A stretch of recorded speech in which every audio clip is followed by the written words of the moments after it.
You guys come in, hit that like button. Also, make sure you subscribe to the channel. And if you are catching this on the replay, hit the like button. Also, make sure you subscribe. Our first topic that we're going to go ahead and dive into a little bit at Tory Lanez. So, this is what Boosie had posted. I think Cassie and her husband masterminded this takedown of Diddy and his money. I think her husband had trying to get her to do this for years to Diddy, but she didn't want to do it because she knew what will come out. Then, as a couple, y'all became broke. Now the plot becomes realer by the month. I think the last straw was the Diddy and Carisha relationship. When she saw Carisha with that sign supporting her man at the awards, that did it. A woman scorned is a dangerous, evil mother effer. What do you guys think about what Boosie had to say about this whole Cassie and her husband and this plot against Diddy? I'm gonna go ahead and start with you first, True. I agree with Boozy. I mean, he can be poetic in a lot of the things he delivers, but it's just messy. It's real messy. One day Cassie was not famous. Now she's infamous for some nonsense. So I agree. I think it's a money grab, and unfortunately, Diddy is, a part of the demise. So I agree. All right, what about you, Kimmy? I feel like it's a two-way street. I feel like, yeah, this could be a ploy to get money, but it could be due to the simple fact that she did endure a lot of traumatic stress over the years, and she finally have somebody in her corner to speak up and say, "Hey, make him pay for all the things that you went through." But it could be, like I said, a two-way street. It's definitely money that's gonna be the root of it all. But I mean, the girl did. I feel like she probably did have some Stockholm syndrome, and this is a ploy for her to get payback in some type of way. All right, go ahead, Viz. I thought he cashed out already. Yeah, so she wants more money. That's what it allegedly appears to be from what we've gathered thus far. I mean, I think that says a lot on his own.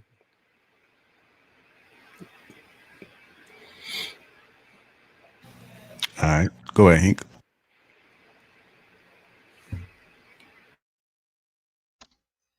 So yeah, I don't know, man. I mean, I thought we was damn near past and done with the Tory Lanez thing, right? Um, but now you have this so-called witnesses. Now you about to speak out against the situation. Uh, I'm trying to figure out why wouldn't the defense bring him in anyway?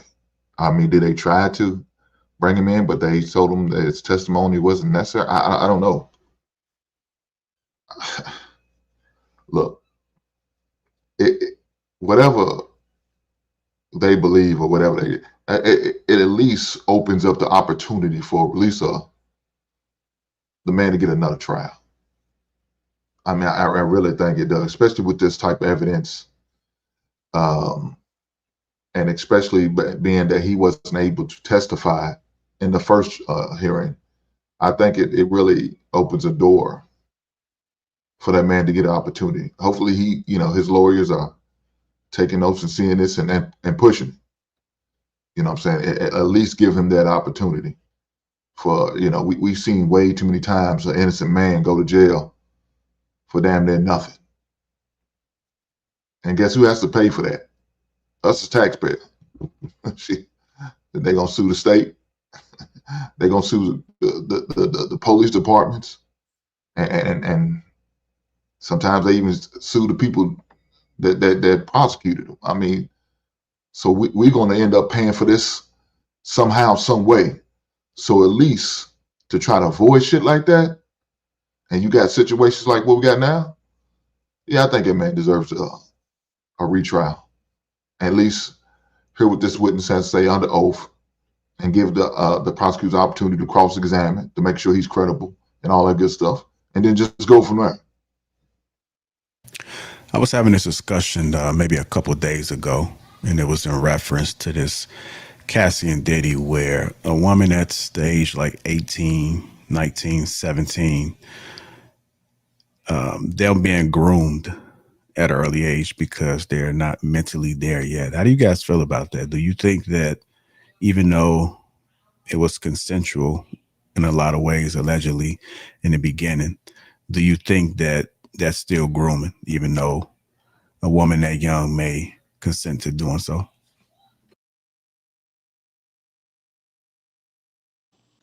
I personally feel like, and that's why I was saying this might be some Stockholm syndrome stuff, where she's been in this relationship with this man for so long. She started off really young. He probably showed her a whole life that she's never had before, and probably threatened, hey, I'll send you back. Remember with the whole Jocelyn and Stevie J? Used to be like, I'll send you back to the streets. And she'll be like, I'm not going back to the strip club. I feel like at this point, that's probably what it was. It was probably a Stockholm Syndrome situation where she was introduced to a life that she never had before. And she was like, well, I guess if I got to deal with this and do this to make sure that I'm taken care of, and she probably taking care of her family too, it's probably that same situation. I feel like that's what it probably was. And like I said, now she is in a relationship where she's probably have some PTSD from that. And this man she's with is like, okay, there's no way you can get him back in any other way than to do it a legal way. Break him for all he got. That's the only thing I can think of. There's, I think it's interesting, and of course, not to victim blame or anything of that nature, but for this woman to have once been with Ryan Leslie and then to leave him for Diddy, I mean, that on its own shows that there's no grooming here. This is literally just a decision that she wanted to make because she wanted something more. She wanted more money, more exposure, more fame. So with that, she made the decision to, experience what she did. Was it good, or was it beneficial, or was it wrong? Of course it's wrong. Of course, all of those things weren't worth it. But to say that it's grooming, I think that we're taking away the accountability of a person to willingly make a decision to leave a potentially healthy relationship with Ryan Leslie, but to go for Diddy because she knows what comes with that. So I think to label that as grooming is a bit of a reach. Go ahead, True. I know you want to chime in. Oh yeah, no, Viz summed that up, great in my opinion. When I hear these situations, I don't believe that there aren't cases where women are put in exchanges that may be toxic, may be damaging. However, it's always convenient that they never complain about the benefits that come with this, said exchange. We all seen the tape when it came to how Diddy, at one point started to mishandle this woman. So I don't condone that in no shape or form. However, like Viz said, this was conscious. Like, when do we start to hold women accountable for their choices to participate in the benefit of these exchanges? And then all of a sudden, when it go left, now you want to, involve the courts. Now you want to say you've been traumatized. Now you want to say all of a sudden you weren't aware. It's nonsense, I would like to see society develop to that level, because once you become 18, 21, 25, we give you the onus to vote. We give you the onus to buy homes. We give you the onus to serve the country. You telling me that you're not smart enough to know how to navigate a relationship, but you can legally birth a child? Does this? So yeah, I landed there. So you guys don't think it's possible that somebody can make a mistake or somebody can be subconsciously doing something and not realize the magnitude of it and then realize it later and then look back at it. I personally just want to say, yes, she made the conscious decision to leave Ryan Leslie. She did. He was a star in himself. But at the end of the day, we've all heard rumors. And if you haven't, then let me introduce you to how Diddy has been abusive to women to years. Prime example, Kim Porter. There's a lot of people that's still saying that he possibly has had something to do with her death. So my thing is, what if she was genuinely scared to leave out of a situation? Yeah, she put herself into it, but she probably didn't know the risk that came along with it. What if she was genuinely terrified to leave this situation? That's the only thing I'm saying. But see, that's interesting that you say that, Kim, because I assume you're a person who lives a normal life to some degree. I'm assuming. I don't believe you're famous, right? So for you to come into that, knowledge of what Diddy's threat level is, you operating in your daily capacity, this woman was semi-connected. She didn't have the same information. She didn't hear these same rumors. Like that. That's where I hear you. And this, I've only been a man my whole life. This is the reason why I wouldn't date a stripper. I wouldn't date a woman who has an OnlyFans. I wouldn't date a woman who maybe even at one time did drugs, especially, something hard, because there's something that occurs with that person, right? But when we flip it, it's always this, women will see the glitz and the glam. Oh yeah, there's a threat, but I'm gonna ignore that until those demons show up knocking. Now all of a sudden they innocent, that's the part that is hard for me to digest. But I'll land it there. I'm gonna just say I don't think she's innocent at all. Let's start there. I don't think she's innocent at all, especially some of the things that I've heard about her doing to be spiteful towards Kim Porter and to be like a very spiteful person in other relationships. I don't think she's innocent. However, do I think she made a mistake? Yes. Do I think she did really go through some crazy shit? Absolutely. And I feel like the things that she went through, I'm not, like you said, I'm regular schmegular. I'm not in the Hollywood limelight, but we can only imagine the things that, just from the cases that we've heard with her and these sores and being in these opiates and things of that nature. Only thing I can think of, not saying that she's innocent. I feel like she loved it until she didn't. I'm gonna just say that. She loved it until she didn't. And then she started to realize that she got older, and also just, I think her living the past life and her trying to live a normal life now is bothering her. And that's where I feel like this is where she's coming from in regards of trying to get some type of payment for distribution. I feel like she really does have PTSD. And I feel like she knows she was wrong, but at the end of the day, who was in the worst? Who was wrong? Who was the worst person in the situation? This is what I think about that. Hank, did you speak on this already? Did I come to you? What was the question?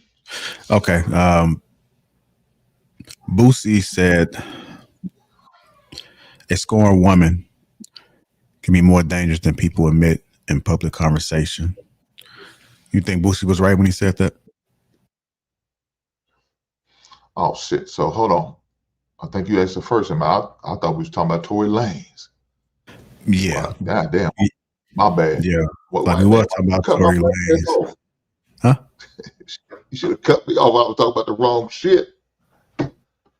I can accept accountability. No. We was talking about Boosie. Boosie said that in the message I put up there. But I thought yeah. Yeah, I right remember here. seeing this. At the end, I was speaking about Tory Lanez. I think you got me lost, man. What you talking about, bro? I thought we was talking about Tory Lanez at first. I thought that was going to be the first. So that's why I started speaking on Tory Lanez's situation about getting a retrial. I know we are talking about Tory Lanez, but what I'm saying is that this post that Tory Lanez, Boosie posted was about Tory Lanez. And at the end of it, Right here, the last sentence: a woman scorned is a dangerous, evil mother effer. So when you came back, I was asking you the question: is Boosie right? Can a woman scorn be more dangerous than people admit in public conversation? Okay. Now I think we there. Okay, my bad. I blame Viz for having me off like this. So yeah, man, look, a woman score is dangerous. We've seen this once way too many times, man. How vindictive they can be. They can just say anything to the law, to your own family, to their family, and it could cost you your freedom or your life. I know we all remember the situation with the Rudolph guy, the former wide receiver of the Giants, as well as the Florida State Seminoles, how his ex-girlfriend wouldn't had an issue with him. And who did she complain to? Her overly feminine brother. And he was ready to ride with whatever she had to say. And knowing she was lying, she was willing to put her own flesh and blood in jeopardy in order to get back. Because why? Because she's scorned, she's hurt, she was in her feelings. So yeah, that's definitely dangerous. And part of what I be saying, men, protect yourself, man. That's part of it, man, because you never know what's going on between them ears. You know what I'm saying? You go out there and doing wrong one time, and sometimes it only take a big situation. If you had to make some type of adjustment or change, yeah, I'm not going to be able to make it. I'm going to have to break this date off. Now she feels embarrassed. She feels like you disrespected her. You know, she could just blast you. This little dick motherfucker ain't shit. He gay anyway. I don't even know why I ain't got with him. But some women could move and operate and say that and ruin your reputation, cost you your job or your living. So yeah, for sure, I definitely agree with a scorned woman could be definitely a dangerous woman. All right. Should a woman's new husband be allowed to influence her into taking legal action against her ex? Against an ex? If it warranted. I mean, this is for the entire panel. This is for you. Oh, okay, my bad. Yeah. I was posing that question to the panel, y'all. Should a woman's new husband be allowed to influence her legal action against her? I feel like to a certain extent. I feel like if it caused her bodily harm, or if it caused her to where she is damaged for life, absolutely. If it's something that was minute, such as a disagreement in regards of their I don't know, a business or something, then I feel like no. But I feel like if bodily harm and she really needs somebody to be there as a support system, yes.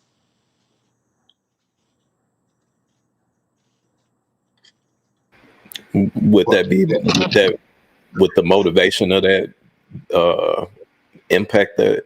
Because if they're going for it solely for monetary gains compared to closure or putting this person in prison, would that be a factor, or is that not a factor?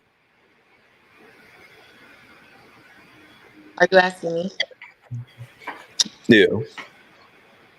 For strictly monetary gains, I feel like, yeah, I'm gonna say yes and no. Reason being because there's different laws to where there's expiration dates on situations that have occurred where that person cannot be fined and cannot go to jail. So if that's the only way that you can get even with this person without going a dirty route and causing them harm yourself, then yes.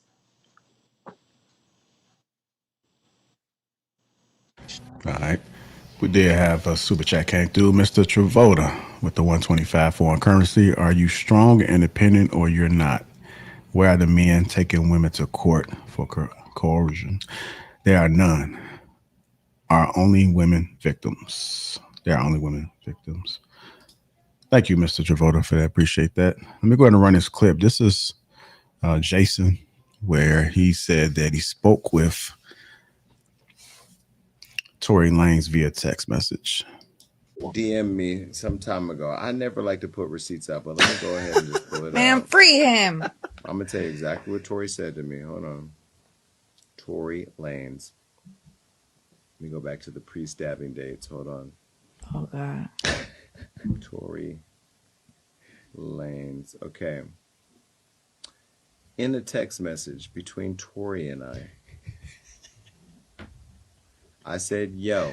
He said, what's good? I said, how you surviving that bullshit? Wish we could have sat down before you left. Because you know me and him hung out with Madonna when they were messing around. Don't believe me? Take a look at this photo. I said, do you have a number? He said, what's yours? Let me move on to the text messages now. Then we started to text message each other. I said, how are you? How you been? He said, incredible, in very high spirits and preparing to physically come home this year. I said, when? I need to come in there and get an interview, LOL. He said, I can't say exact days, but I know I'll be home this year. I said, how long you been gone? I'm so confused by your case. He said, actually, I have a crazy plan when I get back that I think you should know and be a part of because I'm only going to do one interview. And he said he's been gone 2.5 years. I said, I want to be a part of that plan. He said, it's honestly a bunch of suppressed evidence that was kept away from me during trial. I said, Wack told me that, but didn't say what. He said, like through trial, they keep saying it was inconclusive on the gun DNA, but I always knew I never touched the gun. So I asked my lawyer to retest it. And sure enough, I was 102% excluded completely from everything, just like I said. I said, well, why didn't you just say who did it? Doing time for something you ain't do.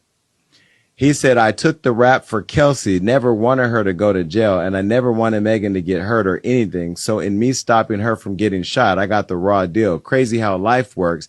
And to think they made me the poster boy for the unprotection of black women, when in all honesty, I protected 2 black women, one from getting shot and one from going to jail. Never said nothing in 8 to 10 years for them to live. It's a crazy, crazy place we live in. I said, but why you ain't just say that? When I got shot, I told. And he said, I lost my mother at 11 years old. I couldn't sleep with myself. I was the reason for taking a mother away from her kid. I just couldn't do it. Tory Lanez. He's better than me. And again, I truly believe if Tory Lanez is innocent, he should be freed and he should be compensated for time that he was wrongly convicted.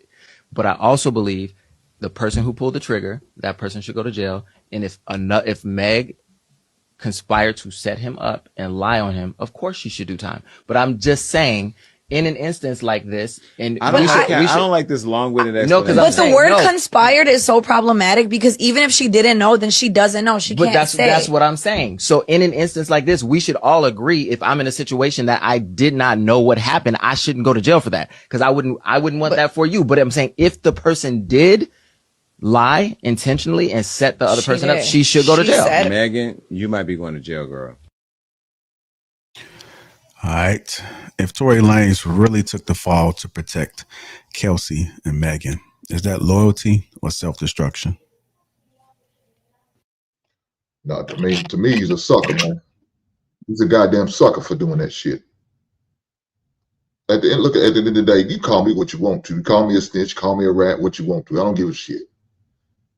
You're not going to get me in that goddamn prison, locked in for 10 years, away from my family, my wife, my kids. We're not doing that.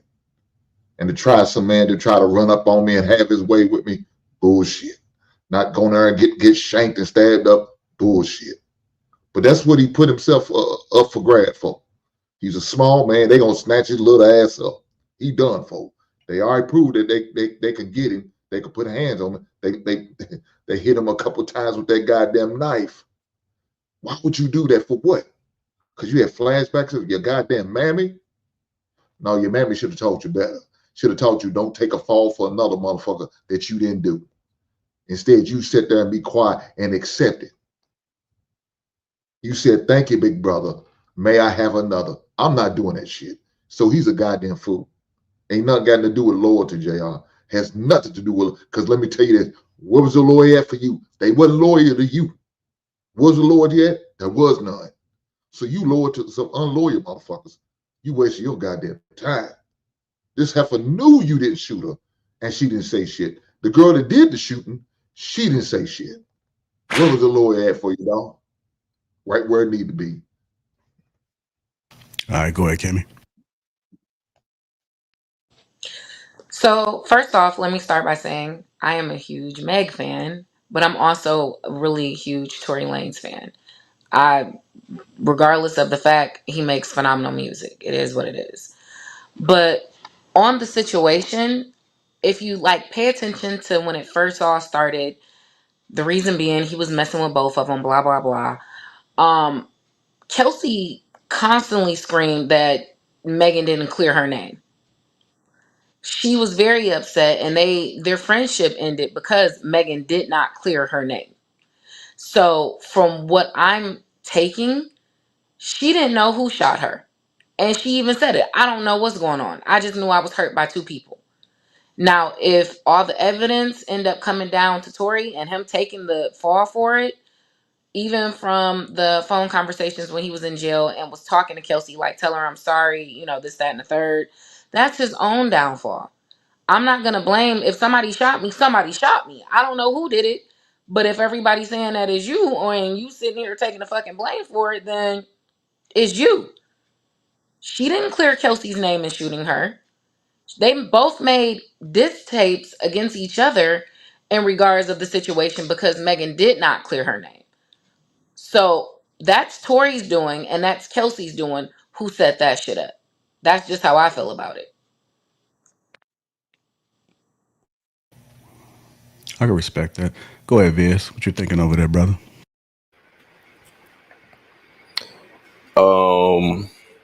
I would definitely agree that it was the self-destruction of Tory of himself. But I think it's interesting that that we're giving Casey grace and the benefit of the doubt in her situation. But with Tory is you took the blame. That's on you. I think it's kind of unfortunate, and maybe it's not the same, but just with thinking or hearing these two situations back to back, I think it kind of goes and points out the difference of the expectations that society has for men and women. So I think that is definitely his fault. But in a sense, if what he said, if what Jason Lee said was true in that text, that he didn't want to take, this mother away from her child, then that's, you almost have to. I respect that in the sense of what his intentions were behind it, but at the same time, yeah, that's his own downfall. Okay. What you thinking about this, True? Should suppress evidence that could prove a man's innocence lead to automatic release and compensation? Yeah, man, I would love to see justice play out with this situation and so many others. It's kind of unfortunate that you tend to see this being the black man successful playbook. Like I don't think there's any brother who ascends to heights, especially in the entertainment world, who don't see the inside of a jail cell. So yeah, I think they need to acquit him and they need to pay him. Like King said, this ain't no loyalty play. Why would you risk your own life, to any capacity, to feel moral when you didn't do anything wrong? I can't subscribe to that. And I'll land there. Tory said he protected two black women. So why was he made to be the poster child for murder? I have something to say in regards to what True just said.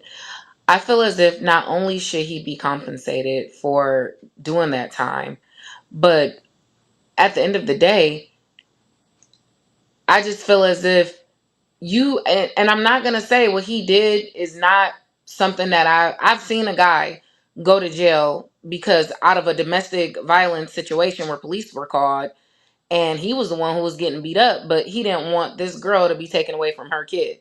So I have seen situations like that. However, Tory Lanez have his own kid. You know what I'm saying? Like, so you decided to put yourself in this situation and be taken away from your kids and or your child and lose your career. It's I just feel like it's just too much at stake for somebody to do that just because he didn't want to see a mother be taken away from her child. When you have your own child, you have your own career, you have a lot of things. Now people are looking at you, like you said, in the fact that you shot a black woman. You don't protect black women.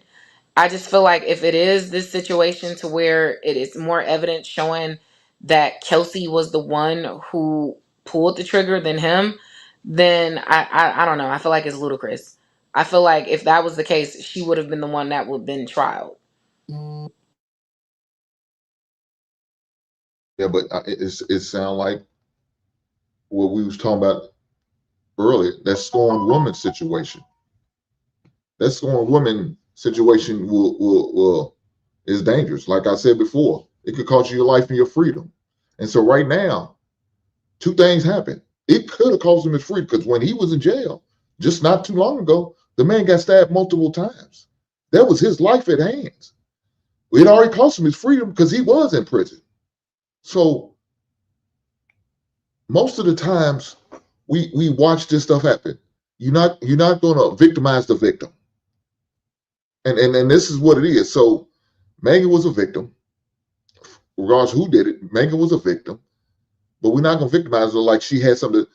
She knows she's part of the problem because I think she knows who did it, but she's not willing to do that because she was licking on her. Tory Lanez was looking on both of them. That was a problem. Let me eliminate one. He's the common denominator. We both had our way with him. Let's get him out of the picture and we can have each other if we want each other.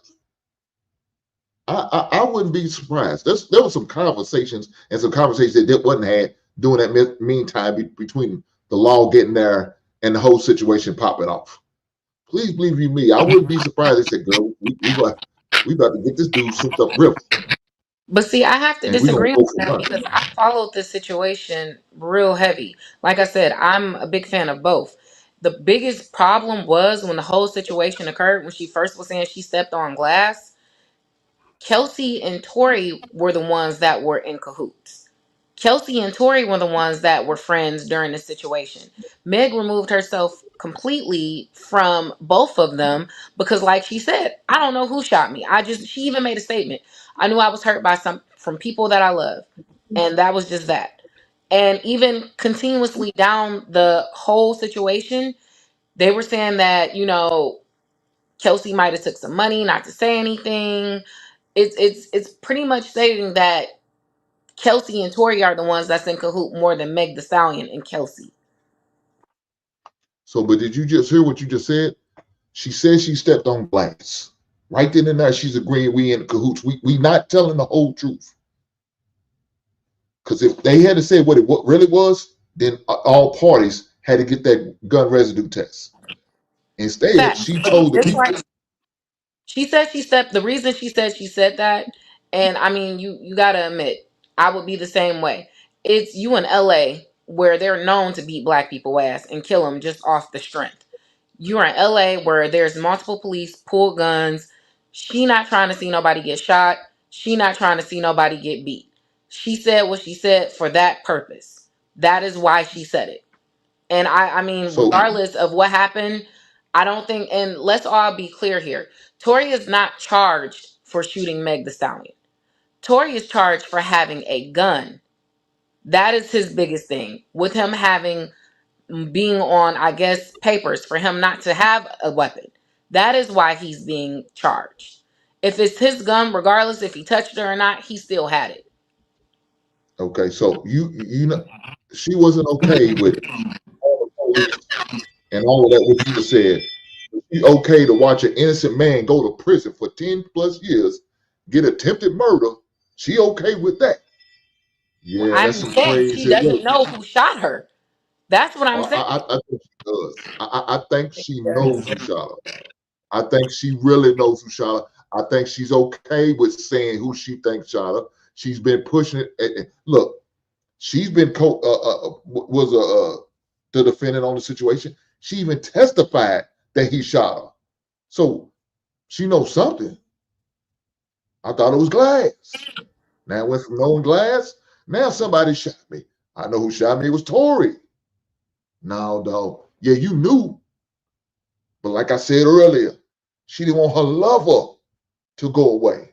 Tory didn't want that woman who's a mother to go away. But he's willing to sacrifice him and his kids and their well-being to be gone for 10 years. Again, blind loyalty. Call it what we want to. These heifers wasn't loyal to him. And he fell for the banana in the tailpipe. Shame on you, Tory. You deserve to go for 10 years. You deserve to be in there just because you're dumb.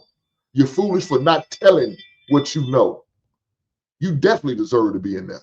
Now, hopefully you make it through. Hopefully they find a way to get you out. But you need to serve some time for just being a dumbass.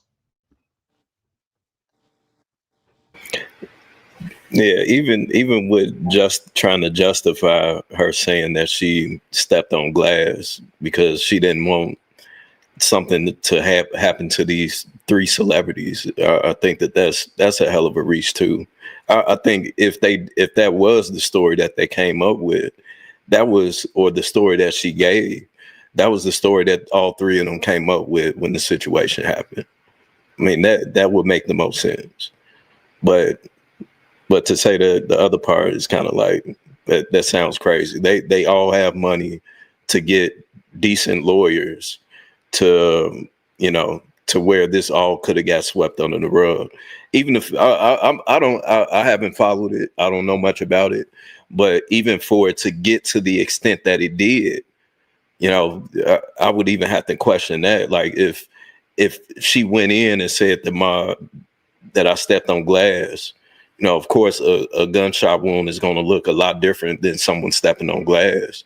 But for it to escalate to this point, what all happened in between that point, that time period, to where we had this story that we all agreed on, and then this happened and something else happened, and now it's, oh man, fuck that nigga, whatever happens is gonna happen, and him potentially dealing with whatever traumatic experience he had with his mother, which is tremendous. That could easily impact his decision making skills, to go ahead and take that rap, knowing that he could have beat it too. So yeah, I don't know. I didn't really follow it that well, but the whole story in itself, it just sounds crazy as hell. Yeah, I was sitting there thinking, just wondering if they was all in on the story in the beginning, and then once the impact of it started to play in, if there was some regrets. I believe that they should have thought this thoroughly through, because maybe he might have wanted to initially say he did it just to kind of save him, but I'm not going to jail for nobody. I'm not going to jail. I'm not giving up my freedom. I don't want no parts of jail. I don't want no parts of my freedom being stripped. So I'm with Hink on this one when he says shame on him, shame on him. It's one of those unfortunate situations. But I would question Megan if Megan knows that this brother's innocent, and for her to testify and do those interviews and cry again. I don't know if it was all part of the plan, but if it wasn't part of the plan, then you'd have doubled down knowing that Tory was innocent. I think it's foul. I really do think that's a foul move. I'm hoping that whatever comes out, it needs to come out, comes forward. To Kimmy's point, he says he's in jail for a different reason. So I haven't been following a case like that too much. And if it is, then if a gun was found and he wasn't supposed to have a gun, then I don't know what that's going to do as far as with him getting out of jail. He may have to do some time for that if that's what the charge is. But as far as his credibility, I think that he will be able to rebound from that if that comes and play out. But I mean, I think she posted something like she's unbothered, had stacks of money, and was, I guess, funding her money. So it still seems as though she is concerned about how the public is viewing her, and she doesn't want to be on the other side of getting canceled. And so, even if Tory is innocent, I really don't see her stopping herself from trying to fight it, to say that she told the truth. Even when you think about the release of the statement from her attorney, didn't say much, but I don't see them really backing down from the stance that they took originally. So hopefully all these parties get what they want. If Tory's innocent, then let that play out. And if whatever the chips may fall, they just fall. I think another part of it too that that we tend to forget about, especially with social media being as powerful as it is, you know, it was a great PR moment. It was a great PR moment for her to continue to ride the wave that she had at that time. You know, because Meg was everywhere. She was on everybody's song, all over the radio. This happened, and one could arguably say that this expanded her career. So, you know, the beast of the industry is being able to take full advantage of opportunities, and this was just an opportunity that she could build off of and grow. So I think that's another factor to take into consideration as well. So you guys think people care about the opportunity in the moment, and a lot of folks don't think long term about how this can come back and bite them? It's just, this is our moment. Let's seize the moment. Maybe the people around her, the support, the PR managers, we can capitalize off this, and they just kind of sitting them off. Like, do you think this is what's taking place when it comes to the media? Because we may be thinking from like, how could you do something like that? But when you have the opportunity to get out there, you have some people that'll say that negative publicity is still publicity. I definitely agree. I feel like Rock Nation was behind her with a lot of this shit that occurred. I feel like this is how she was able to be a part of Rihanna's Fenty campaign, because, you know, she's like really big on domestic violence and things of that nature. I feel like honestly, I'm kind of with Vic here on how all of this even started from some glass. Like he said, I do agree. They could have got lawyers, swept it under the rug, and just went their separate ways. I think that the PR and whoever she has that was in her ear, like, no, let's make this go further. Let's make him pay for what he did. That's what I feel like occurred.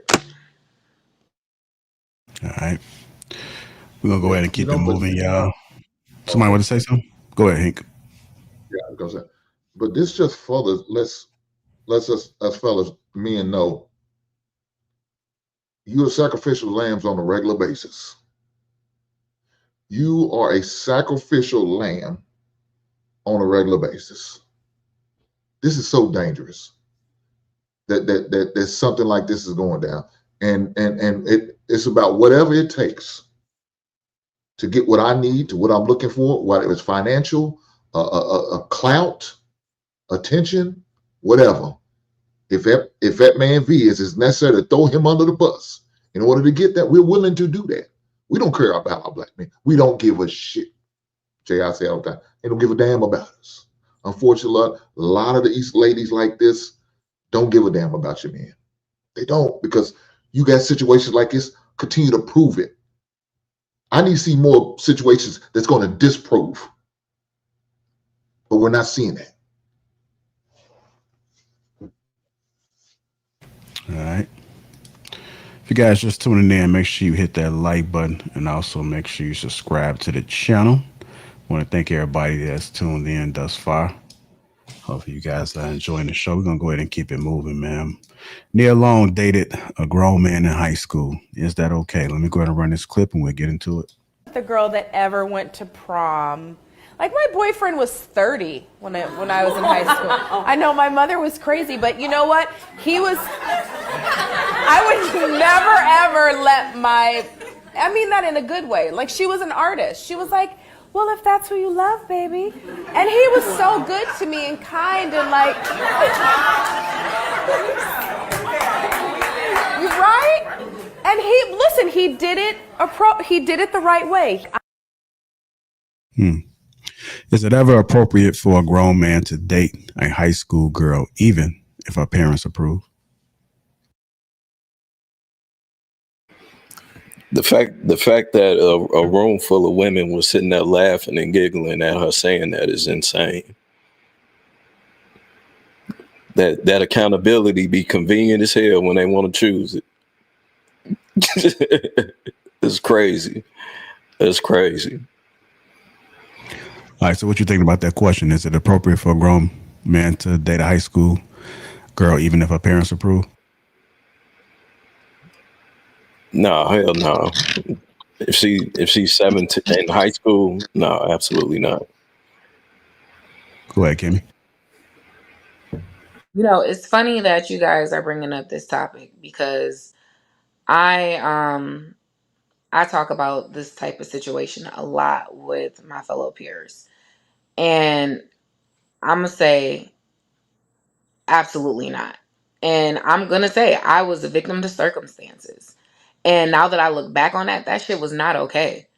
Like, my friends would come over. My grandmother raised me. My friends would come over and they would sneak out. We were in like 9th grade and they would sneak out with dudes in college. I never left because I know old people get up early. They wake up to go pee and stuff. She not about to fucking kill me. Absolutely not. And I always thought like, damn, if the car break down or if something happens, I just wasn't going. However, I was always a skating person. I was always at Northland. I ended up being with one of my friends and I was talking to one of her boyfriend friends, and I'm like 15 at the time and never knew this man was 21. And my cousin, who's a little bit older than me, listen, hold on, listen. Never knew this man was 20. He told me he was 21, but I was just like, what? Like, you hanging out with us? It never really like dawned on me that this is not okay. Mind you, never did anything with this man, but still, that's not okay. So we're skating and he hits my butt, and my cousin, who's a little bit older than me, like, that's my little cousin. You a grown ass man, and fought him. And at that time, I'm like, oh my God, I'm so embarrassed.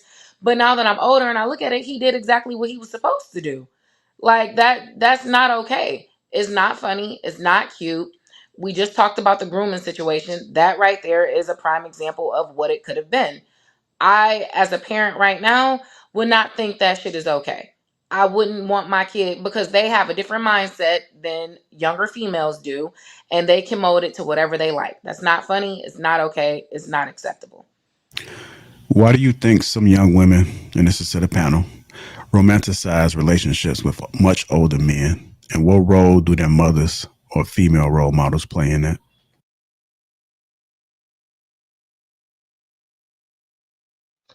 I think the older female role models in her life, especially in this situation, her mother failed her. She's a trash ass mammy, and to say that's okay, no, she should have been calling the police on this man. She should have been calling authorities and getting this man locked up so he can learn that lesson. You don't need to be messing with these underage girls, because that shit ain't cool. Go find a girl your age or older, whatever. But why you mess with these high school girls? So now they failed up, and the women who are like Neil Long's mother, shame on them. It's up to the mothers to teach the younger women all the time. I say the elder women should be teaching younger women on a regular basis to be looking out for individuals like this and other things that's going on around the world. They're going to have to deal with. They're going to come across. You know what I'm saying? I think that's what should have happened, but unfortunately, Neil Long's mother failed. Neil Long went right with it because she liked the guy, or she was turned on by the guy, and enamored by what he could provide and do. Because a high school kid, he ain't got no money. He ain't more likely got no car. He ain't got the perks that some of these young ladies are looking for, especially in 2025. These kids want it instantly, and some of these girls want it instantly. And so a young man in her high school class don't have that. So what is she gonna have to look for it at? At an older man, a guy maybe a sophomore, a junior, or maybe a graduate in college, or maybe even older. Unfortunately, yeah, that's dangerous. So yeah, I think the older women really need to have these conversations as young as possible. When you start to see your daughter start to mature and especially develop physically, yeah, those conversations definitely need to be had. And I'll say around the middle school age, 6th and 7th grade, they really need to start having these conversations. Yeah, it was unfortunate. I think I went to a Catholic elementary school, and there used to be rumors about a teacher. I think he wound up getting the young lady pregnant, if I'm not mistaken. I don't know, in high school, I think.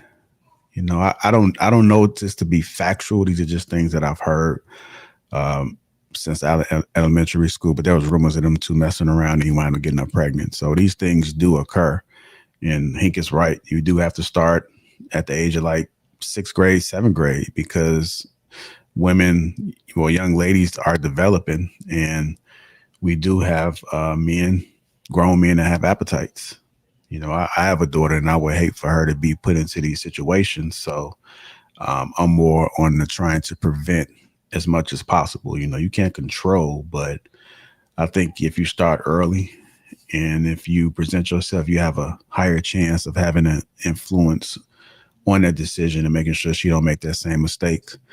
Um, the standard that I would kind of put in place that looks a little bit more fair to me is that like if you're in middle school, you shouldn't be dating anybody over the age of 13. Y'all should just stay within that range. When you go to high school, you shouldn't be dating anybody over 17. And then when you turn 20, 21, it's okay to go 5, 7 up above. And then when you get older, I say stay within 5, only because I think a lot of what I've seen is that a lot of men who date people that are older than, who are younger, 7, 10 years younger than them, once they start to reach that older age, they kind of disconnect a little bit, because at that point you start dwindling down. You start slowing down. You're really not the same person anymore. And that person still got a little bit of pep in their steps. So me personally, if I was an older man, let's say in my 60s, I'm not trying to go 5 lower. 5 lower is probably my max. Anything other than that, I think that's just going to be too far apart. So I don't know what it is with these appetites that people have to go +5 when you become adults. I just can't see it. When I see women, even in their early 30s, the maturity gap seems to be huge. I don't think that I can relate to them. They look like little kids, and I have no idea that they're 30, because when I visually look at them, they just don't do it for me. So it's a strange world out here, man. People have these fetishes and appetites, man. And if you got a daughter, you got to make sure you protect her, because they out here preying. They are out here preying on them. You guys got to remember too. Once again, I find absolutely none of this right, and I totally agree. But you got to remember, I'm sure we've all seen The Color Purple. I'm sure we all have older ancestors where they used to literally marry their daughters off to older men. That's one of the things I can think of. Maybe that was like Nia Long's mom, like, oh, it's okay. Because back in the day, our ancestors did used to do that. They used to be like, okay, this man can take care of you. He's this age. You're getting to that age. Go ahead and go with him. That's one of the things that I've noticed that a lot of people used to do and used to feel like it's okay. I had a high school friend whose mother was okay with her dating guys way older than us. And I don't know if it's because of the stability. I don't know if it's because of that's what her ancestors used to do. I mean, my people wasn't going for it, but it's something in the family tree, I want to say.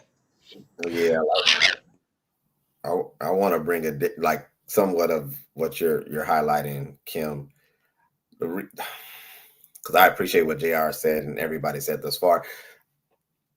Why these conversations, especially around this topic, seems to kind of get muddy is that we try to incorporate dating in marriage.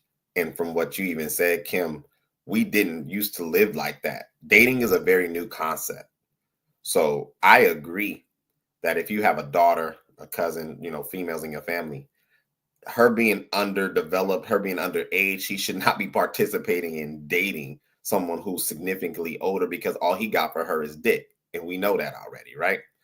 But if we're talking about marriage, I think that's a completely different thing. And I'm not saying that she should be young or underdeveloped. What I'm saying is that to transition her into stability is a completely different concept.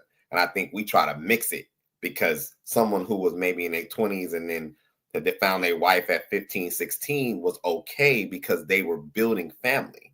But dating is a completely different concept. And that's why I think it gets like the shock value, and we're trying to do two things that don't belong in the same vein. I totally agree. A young woman has no business participating in a relationship when she can't even purchase alcohol, in my opinion, if we're going to go the route of dating. Now, if this same young lady is being raised, groomed by her family to be a wife, and she just so happens to be 17, 18 or whatever, and the family's involved, that's a completely different situation. And that's just how I see it. A lot of the way we do things here in this country, which I know we're American, is always manipulated and looked at as toxic, where customarily, this is not an uncommon thing. You spend any time around Middle Easterns, their husband. I was actually out with a family just last night. My girl's family. The dude is 50 something years old. His wife is like 29, something like that. Huge gap. Totally fine, but they're married. And I think that's where, in my opinion, we dating, it's casual, but dating is a very new concept. That's what I just wanted to add to it. And I think that because we have changed the approach to relationships, because it was never, dating is not existent nowhere in history. We've always aligned things to get married, connect. So I'll land it there. All right. If the genders were reversed, would this story be celebrated or called out as predatory?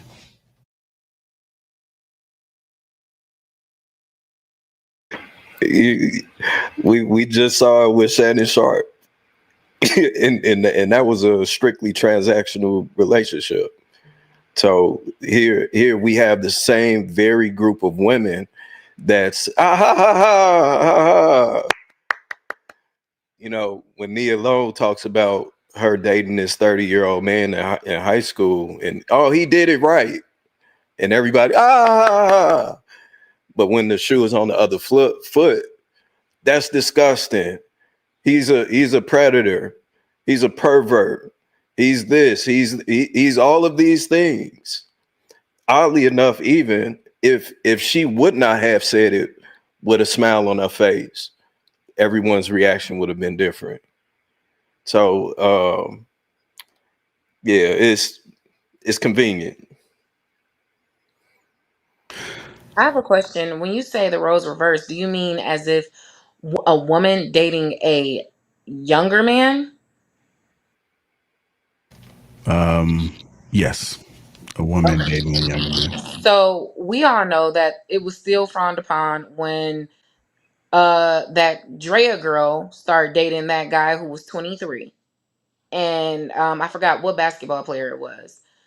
Or when Brittany Renner ended up getting pregnant by, I think it was PJ. I don't know. You talking about Dylan Green? I don't know. But regardless of the fact, everybody frowned against it because she had a son his age. Everybody frowned against it. Everybody said that she was trying to use him for his money and that she knew damn better to be picking or dating this young boy when she should be dating somebody her own age. So, yeah, I mean, me alone, people clapped. I'm a female. I don't agree with that. And I'm also not agreeing with Drea. One of the things that I did notice too is that it was just because he was an NBA player. I could be wrong, but I think the fact that she was going for his money, that was the issue. If he took away the money and he was dating her, I don't think that they would too much trip about it. That's the thing, though. That's the thing. How is it okay for I guess because he just said in the role of people getting married and dating, those are two different aspects. But how is it okay for her to date a younger man? And if they were in high school, that back in the days, y'all would be considered the guy. Y'all messing with this cougar. It's a double standard. It really is. Because guys see it as cool points to date an older woman. When we look at it as an older man dating us, it's predatory. But yeah, you're double standards exist. We got to acknowledge that. And JR said it. It's not the fact. It will never be a fair exchange. The truth is, we all adults on this panel, sex is not a fair exchange. Sex is we're giving you sex. You're receiving sex. That's how it's looked at. I don't care what she say. I don't care how she talk about what she can ride or dip. That don't matter.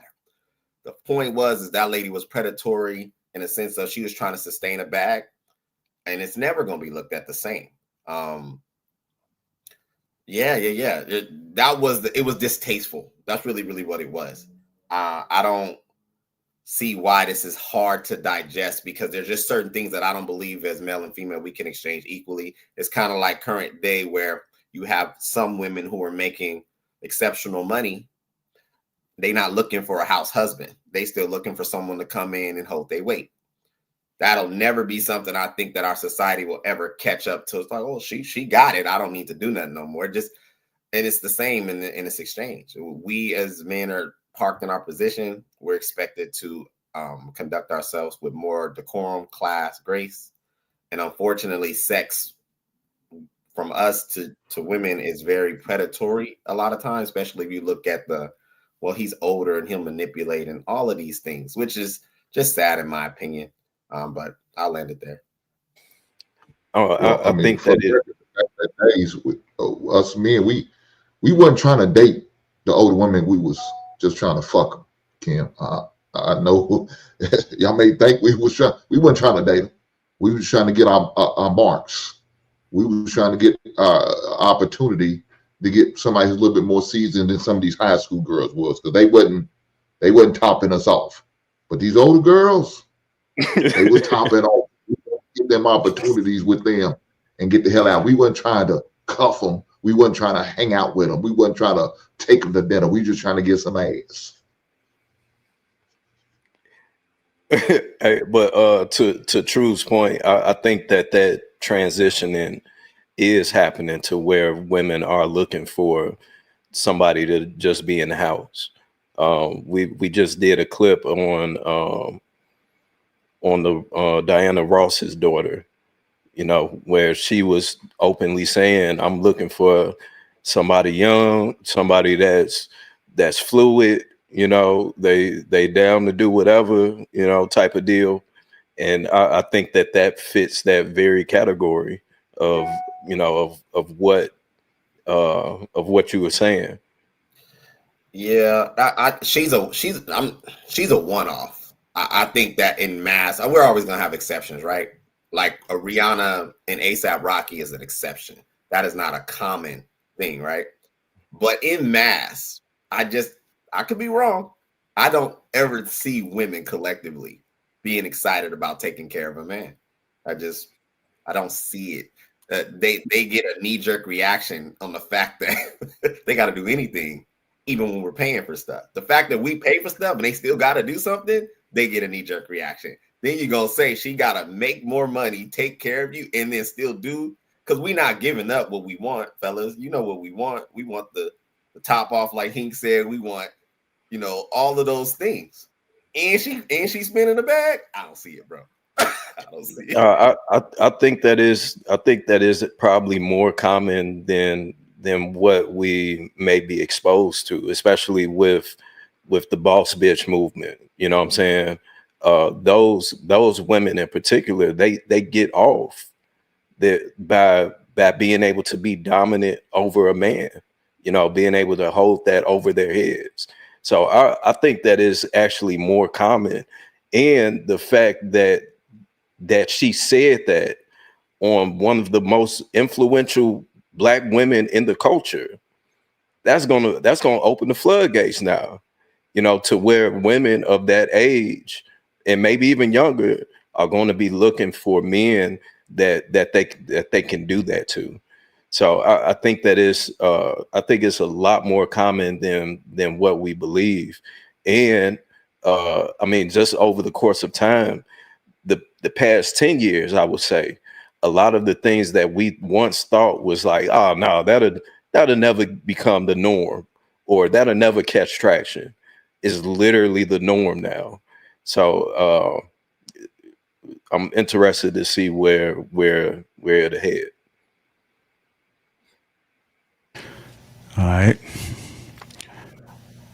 Does being treated kindly by an older man justify the imbalance of power and maturity in that relationship? Does being treated kindly by an older man justify the imbalance of power and maturity in that relationship? We talking about a woman of age, right? But he's just so happened to be older than her. Is that what we talking about, right? Because I ain't talking about this high school age. Yeah, the emotional manipulation versus the genuine connection.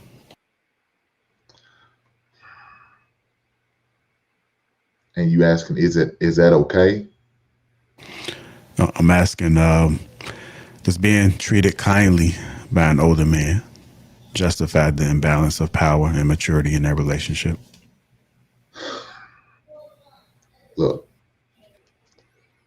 if the woman's of age, even if she's 21, Jesus Christ, and he's 40, I mean, as much as we say we don't like what Dre is doing, the young man was of age. I can't knock that, but I just think it's just wrong. But like you said, if he's treating her right, being respectful to her, you know what I'm saying, doing right by her, not abusing her physically or mentally, or I guess we got to throw that shit in her financially as well. I don't have too much of an issue with it. Now, me as a parent of a daughter, I wouldn't be okay with it. I definitely have to have an intervention with this man. Say, hey man, what is your plans? Why are you here? Why are you messing with my daughter who's you twice as older? What is it? And so, and if he could give me a legitimate answer, man, I gotta respect it and keep it moving. If I see and witness him, respect him, when I talk to my daughters, he's living up to what he's saying, I'm okay with it.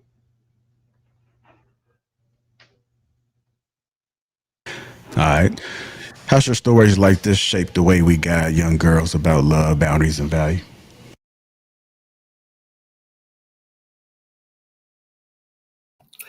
Could I pose a question to kind of to your question, JR?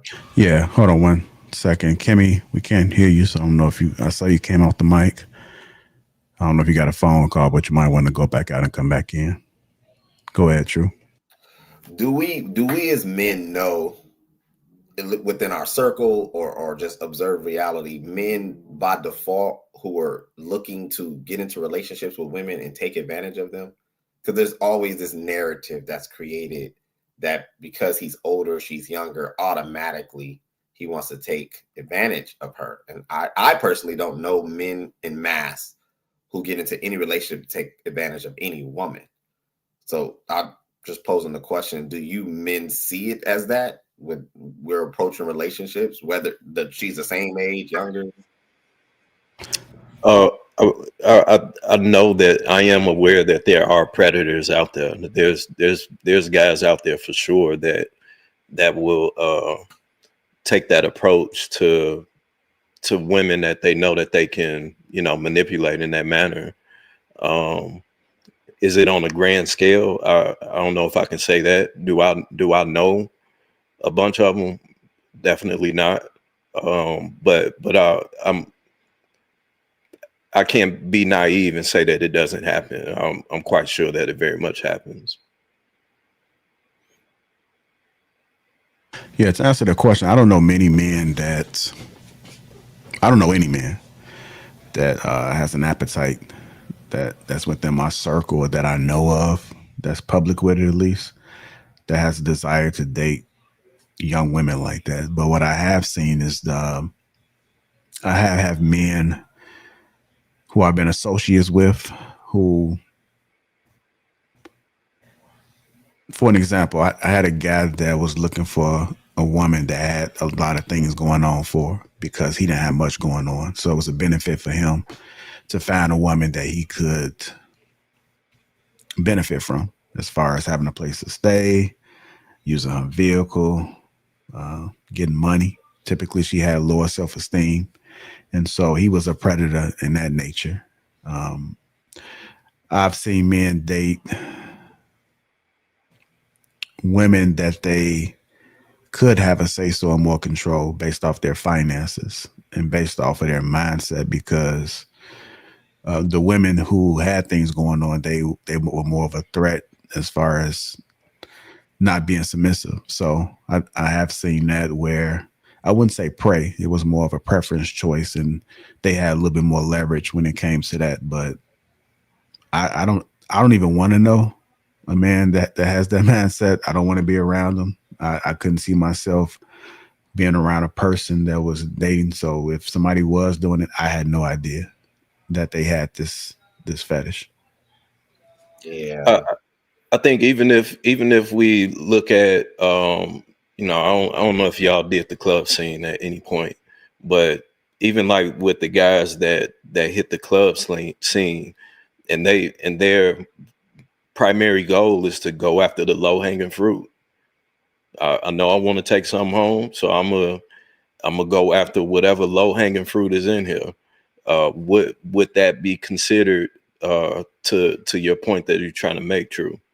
Or are you talking about something more serious? I guess I'm referring to something more serious. To your point, the club is a hunting ground. So if we're gonna do it, and I don't mean to point the finger at women, I'm just bringing them into the equation because in that scenario, we're both at odds. Men are going to the club to potentially come up on something, whatever exchange, more than likely something sexual. Women are going to the club to gain attention, gain access, live a lifestyle or a moment that they wouldn't normally live.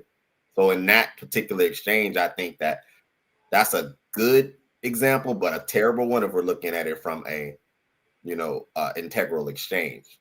But my question came from the fact that I hear this a lot.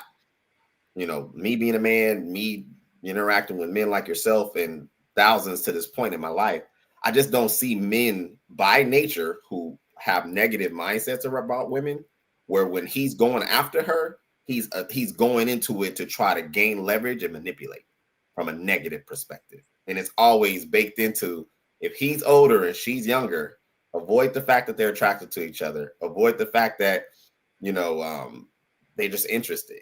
He has to want to take advantage of her. He has to want to damage her. He has to want to put her in harm's way. And that's where my question comes from. Like, I just don't see that to be normal. I know that it does happen.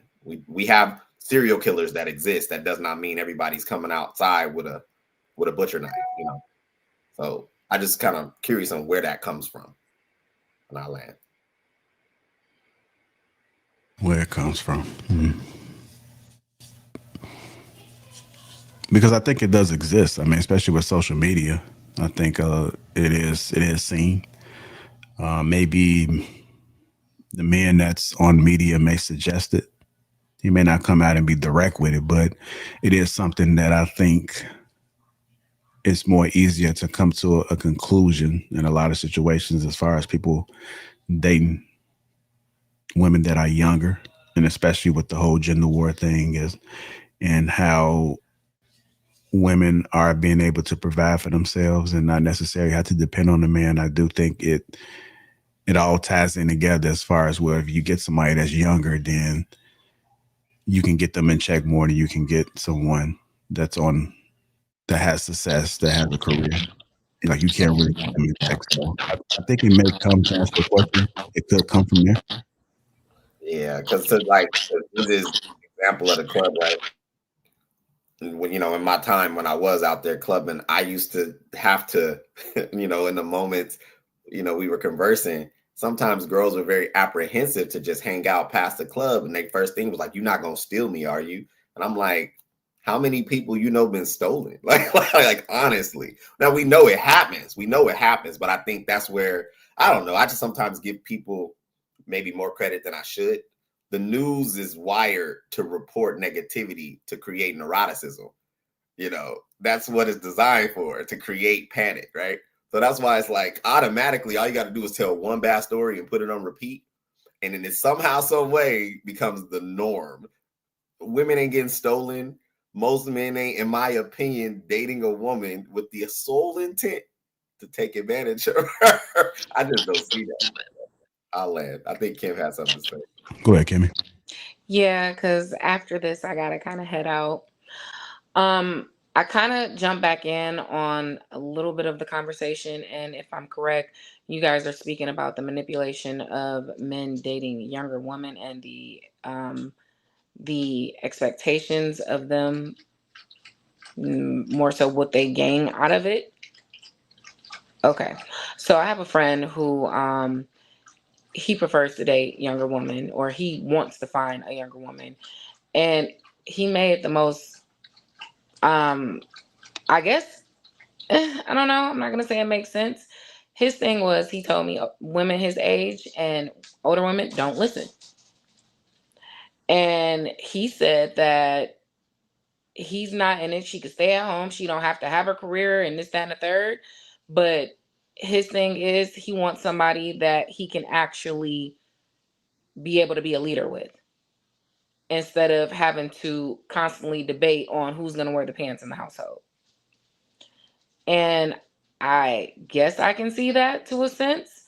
But I also feel like if you feel that you can't lead with a woman that's your age, or if you feel like you can't take control of a situation and be a man in the situation, then maybe you are just timid. So I'm Yeah. going to say that. And I, it's a pleasure meeting you all, but I have to leave. All right, Kimmy. Appreciate you. Bye. uh, yeah, I think that that's another convenient argument that women use. You can be the best leader on the planet. If somebody doesn't want to follow you, or they're insubordinate, there's nothing that you can't force this person to follow you. So there are, of course, some poor leaders out there. Um, but again, if the woman doesn't respect you, she doesn't want to follow you, she wants to challenge you, then the only thing that you can do is let her go. So I don't think that necessarily means that he's timid, or women would love to say, oh, he's afraid, he can't handle a real woman and shit like that. It's like, no, like even to say that a man can't handle a real woman, I think is a hell of a statement on his own. Like, why? You're a grown adult, why do I have to handle you? If we're in a relationship together, this is something that we're doing mutually, where we're meeting and coming to an understanding of this is how things are going to go, and we're both going to go with the and abide with it. So I think that whole statement was just kind of crazy. The funny part is that she made that statement and ran away because she know what she was going to get. That's the funny part.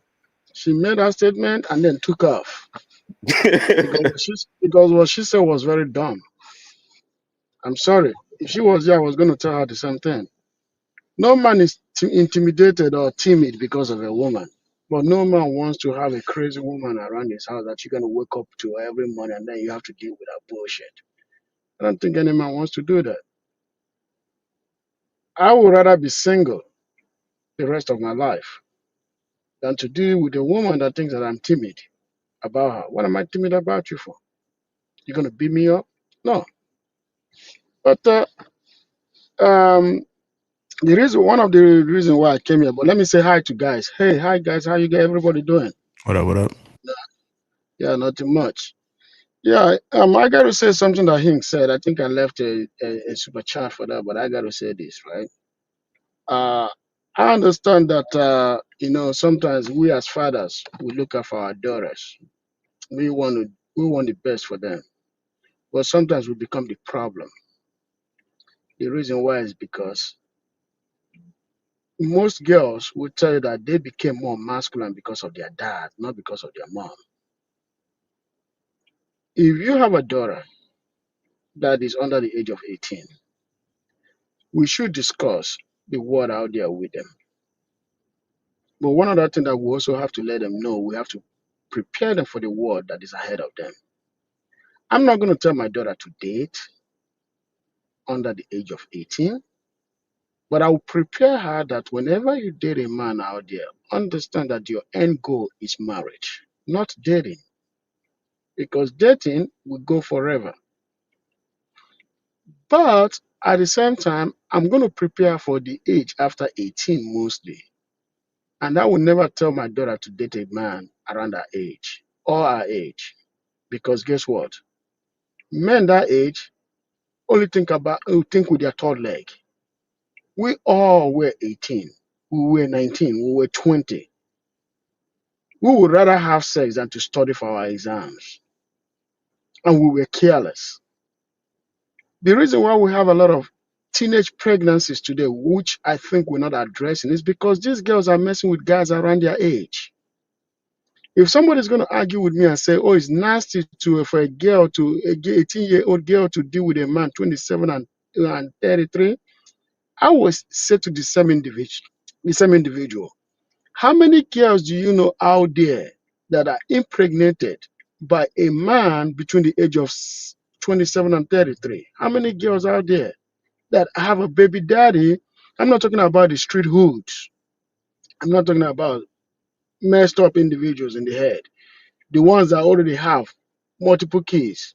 I'm not talking about those men in that age. I'm talking about responsible men. How many responsible men do you know between the age of 27 and 33 that got a girl pregnant? It's very, very few of them.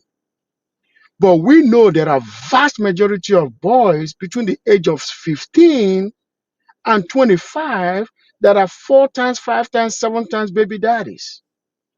And that is the age that get all these girls pregnant. That's why in the community, by the time a girl gets to 25, she already have 2, 3, 4 kids before the age of 25 because she messed around with the guys around her age. We have to discourage teen dating. Teen dating is what gets us in this problem. Let's start preparing the girls for marriage. Sometimes people will be like, "Oh, this is not Nigeria, this is America." Hey, guess what? It used to happen in America just like that. It's just because we got people that are very horny and parents that weren't raised to be parents, having kids. So they thought that what worked for them that actually didn't work for them should work for their kids. So if you grew up in the 70s or the 80s or the 90s, and you know that everybody amongst you were all messed up in the head, have baby mamas, why do you want to transfer the same thing to your children? You shouldn't. That's why I tell people all the time, never encourage a man to marry before he's 27. Because from 27 and up, that's when men begin to mature better. Yet at 25, their front loop develop, I understand, but it doesn't kick in until they're 27, 28. That's when it kicks in. I land my plane. All right, what's going on, Jimmy? Now we'll continue, brother. All right. What you got for us? I'll come back to you. Hey, what's up, JR? Hey, good to see you again, bro. I haven't been on one of your panels in a while, so I just wanted to say what's up. All right. You got anything to add or just pulling up? I'd say I wanted to pull up just because you were saying something about like the age gap. Like when I joined in, you were saying something about like the 5-year age gap. Like I do agree with the point that you should stay within like a range, but like I also know like the reality of like a man versus like a woman, like it's just different. It's just one of those things where in order for you to be considered like a good man, like you got to go through things inside life, whatever, to build the character. So, like, in order to be considered like a good man, you got to go through some things. You got to go through some experiences. You got to go through some turmoil. You got to be shaped, sharpened. So, the things that are needed to, I mean, trouble. We can't see your face. It's cut off. I don't know if you realize it. So you probably got to bring your mic over. Yeah. I was just gonna say, like, the thing is that, like, the things that it takes a man to acquire in order to become like what we consider a good man, like, it takes time. So all the things that everything that we have takes time to acquire. So all the women that we are with when we're growing up and stuff, usually they're shooting for the older men because I guess maybe it's like a biological thing where the women are looking for someone to take care of them. Most guys at the same age can't take care of most things because we're still trying to figure out what life is after like high school or something like that. So we're not ready for that responsibility. And I'm just speaking about myself during like just period. But I'm just saying, like, age gap, I'd say personally, like, if you stay within like 15 years or something like that, like, you can still potentially have some energy behind you because I know you said something about like uh you know, you getting older or whatever, so you're not ready to be sitting there batting around with somebody who's just coming in 20. So yeah, when I was speaking about it, it's just if you're looking to mess around with women, it's a different versus like settling down with somebody. So if you're looking to settle down with somebody, let's just say I know somebody that's like 62, 63, in great shape, look like he in his 40s, but internally he has slowed down. And so he has to try to keep up. Can he keep up? Yeah. But people bodies decline. And he may not want to be out there like that. Also, when it comes, a lot of people may not be aware, but he's had to do some things in order to compensate for him working down there, right? There has to be some things he had to do. So I think she's in her upper 40s, maybe haven't reached quite 50 yet. And so the older they get, it's just not going to align. She's going to be mentally in a different space because it's not a guarantee, but I've seen it happen more so than often where they just like he ages out. You know, when he's maybe 55 and under, yeah, it's cool. But as they keep getting older, she's still going to be rocking out. And so it's not really a guarantee that she's not going to be. I mean, she may love you and be there, but she may be a little bit uncomfortable because you old as hell. You are old as hell. So again, if you're out there dating, in my personal opinion, if you're out there dating and you're messing around, then you don't have these issues to worry about because it's just not really that one person. So it's like whoever is down for the cause at this time, then these are the women that's going to be within my range. But if you, that individual locking in with that one person, if you are looking for marriage or settling down, I just think that you become more of a burden because you're not the same person that you was when you was 55. In a lot of cases, you got to think a lot of people are not healthy. A lot of people are not staying in shape. A lot of people are not prioritizing these things. So we're talking about a lot of unhealthy men that can't function.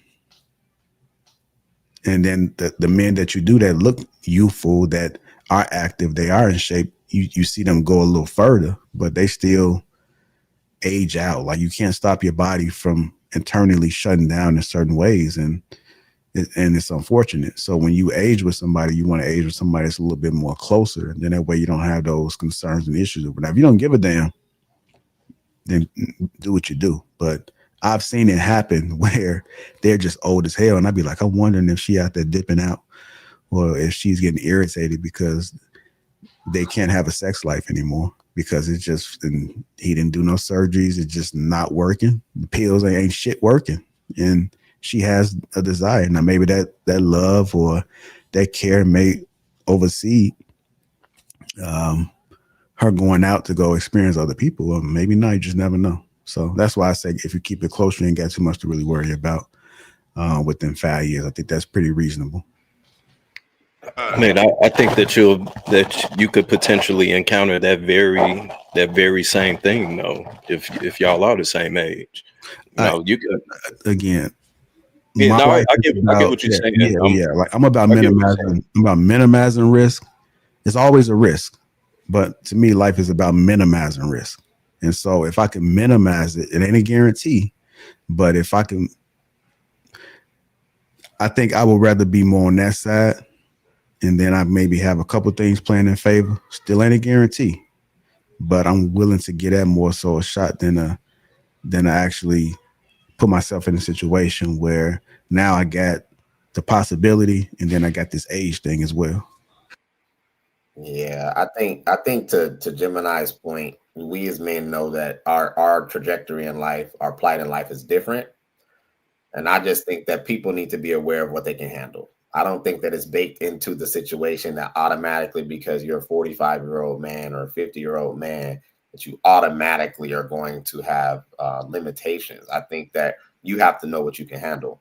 And I don't necessarily believe that's an age disparity thing. I will say that dealing with women, I've had women who were 10 years younger, 15 years younger, 5 years. Women are women. The difference, I will say, is that the mindset, and when I mean mindset, I'm saying a healthy mindset can exist in a 21-year-old woman as well as a 40-year-old woman. And I think that that should be the focus. It's not impossible to find, but I will double down on what Gemini said. There's just something about a woman who's lived life. And if she's unfortunately had negative situations, they don't tend to come out the same. Not in all cases. You can find them, but you'd be hard pressed to find them, because now you're carrying more. She's a little bit more grounded if she's 30 something, 40 something. She got kids, she's more grounded, and so you have more as a man to now have to shoulder. That would be my only thing as a man, to be mindful, to understand what you're getting into. And I digress. All right, I do want to switch it up. I do have a couple topics I want to get to. If y'all can be patient real quickly. Let me get to this. You can name this is the super chat you're referring to. $5. If a woman is 18, she should be with men 27 to 33. Women dealing with men their age is the reason why all these women are immature and pregnant at 18. You can again with the $2 says a man shouldn't be with a woman his age or older. Big at 11, $10 says true line. He done stole someone before. He got the I'll steal you look. Oh, so you gotta look. Yeah, call it out. Hit that like button. Also, make sure you subscribe to the channel. Hit the like button, family. The likes are low right now. It's not matching the people that are watching. So if you haven't, that's all I'm asking. Just hit the like button. The next topic we're gonna get into is women are naked and men are done. I'm gonna go ahead and play this first clip. We're talking about women going to the gym, what they wearing. Okay, guys, I know it's 2024 and people are supposed to be able to do whatever they want, apparently, but these gym outfits are getting out of control. So when you go to the gym now, sometimes what these girls are wearing is just like, it's so revealing that there's nothing left to the imagination. But I don't mean that in like a really good way, like it's super attractive. It's more like, please have some more dignity for yourself and what you're sharing and how you present yourself, because that's not for everybody and it's not the environment to share that. Like, and I'm not being totally unreasonable. Like, I just mean some of these super tight, it's this and it's this, and it's so like skin tight that it's just all kind of there. So this is just my opinion, whatever. Yeah, people can, do what they want. I don't think that's as attractive when everything's kind of just there and it's like you're okay with just strutting around and kind of having that there for everybody.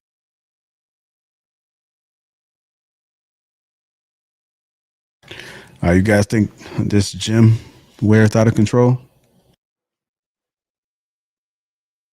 Yeah, definitely. Yes. No, I don't think it is, as long as you're not my wife. So my children. So I don't care. I think y'all can wear what y'all want to wear. I treat a hoe like a hoe. So you think if a woman is wearing something, she's showing a lot at the gym, she's a hoe? Yes, sir, I do. Why I so? believe there is a hoe attire, and if you're showing way more skin than you probably would, Any other time, I think you are what I consider a hoe. And what does the whole attire look like, Hank? When you got more skin showing than cloth, yeah, that's hoe attire to me.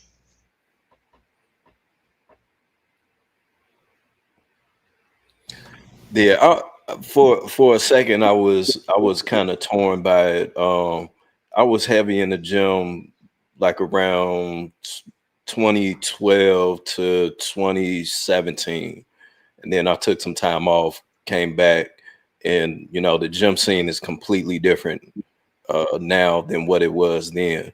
Of course, now everyone is a fitness model and a social media influencer, and it's tripod set up everywhere. Everybody is taking pictures in skin tight clothing, and they got a million bags, and they don't want you to be by them because they film. So it's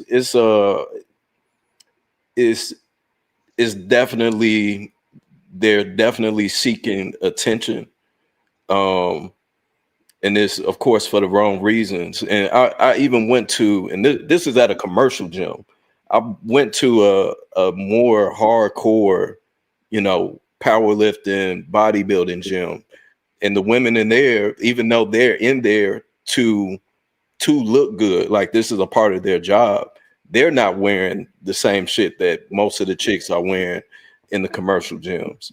So it's two completely different environments, to where I think people are going in there with two different intentions. One is going in there to look good for a specific reason, and then I think the other group is going in there more so to stroke their ego, and potentially put themselves in situations that they don't want to be in.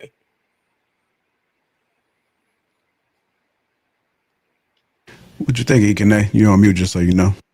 Okay. Yeah. Personally, like King said, that's a whole move. Yeah, there is something that I do say when I see all these things online. I said that the crazy thing about today is that the prostitutes are out. They're not hiding anymore. They're out, they don't hide, and some of them live with their parents, some of them live alone, some of them they just mingle within themselves, so they don't want to hear what people are saying anymore. The prostitutes are out. They don't have shame.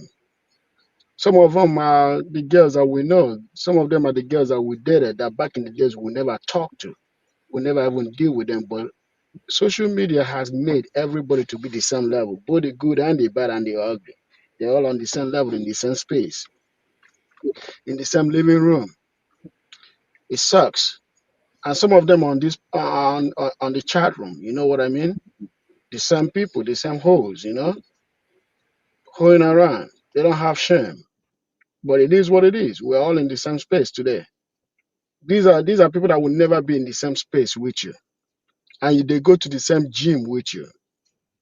And you can't touch them. You can't say anything. You can't even report them.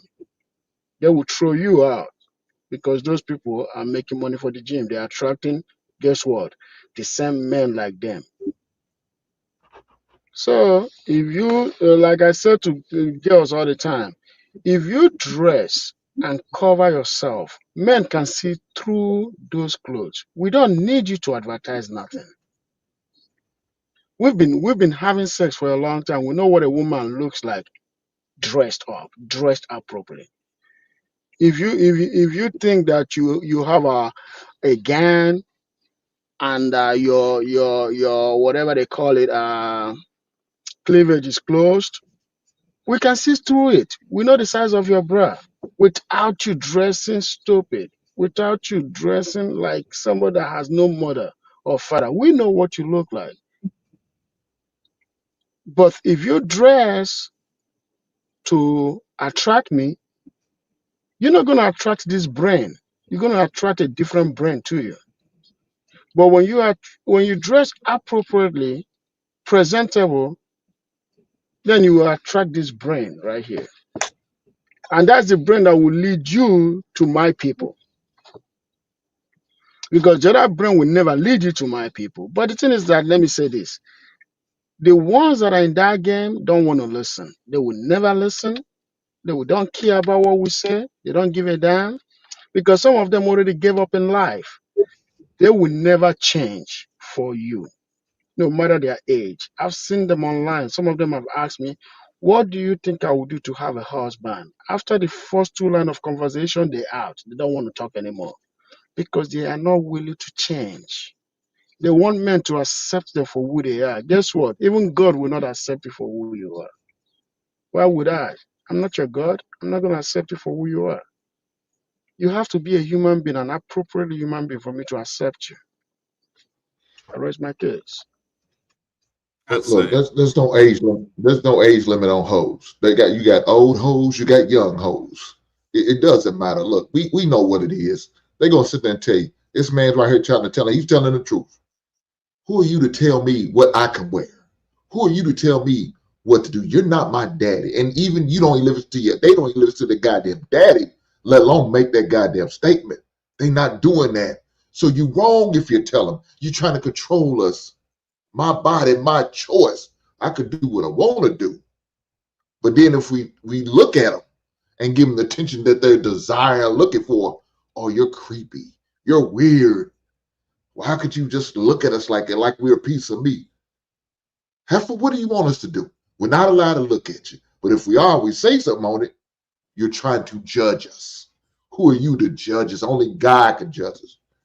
Lo and behold, if God was to come and judge you, you wouldn't like what he has to say because he'd be with the same. He had the same mindset I had. You are a hoe, and you are not my child, and you shall not get in my gates of heaven. Take your whole ass out and see the good Satan. He waiting on your whole ass. I'll leave it there. So you guys don't think that women dressing like that is motivation for men to go to the gym? I think that's exactly what it is. I think it is the same way inside the club. I think the reason that guys go to the club is because they know that there's going to be well-dressed women, provocative women that they want to see that day. And the thing is, like, it's the same way across everything. Strip clubs, bars, hookah bars, all that stuff. It's all the same. Women are the attraction when it comes to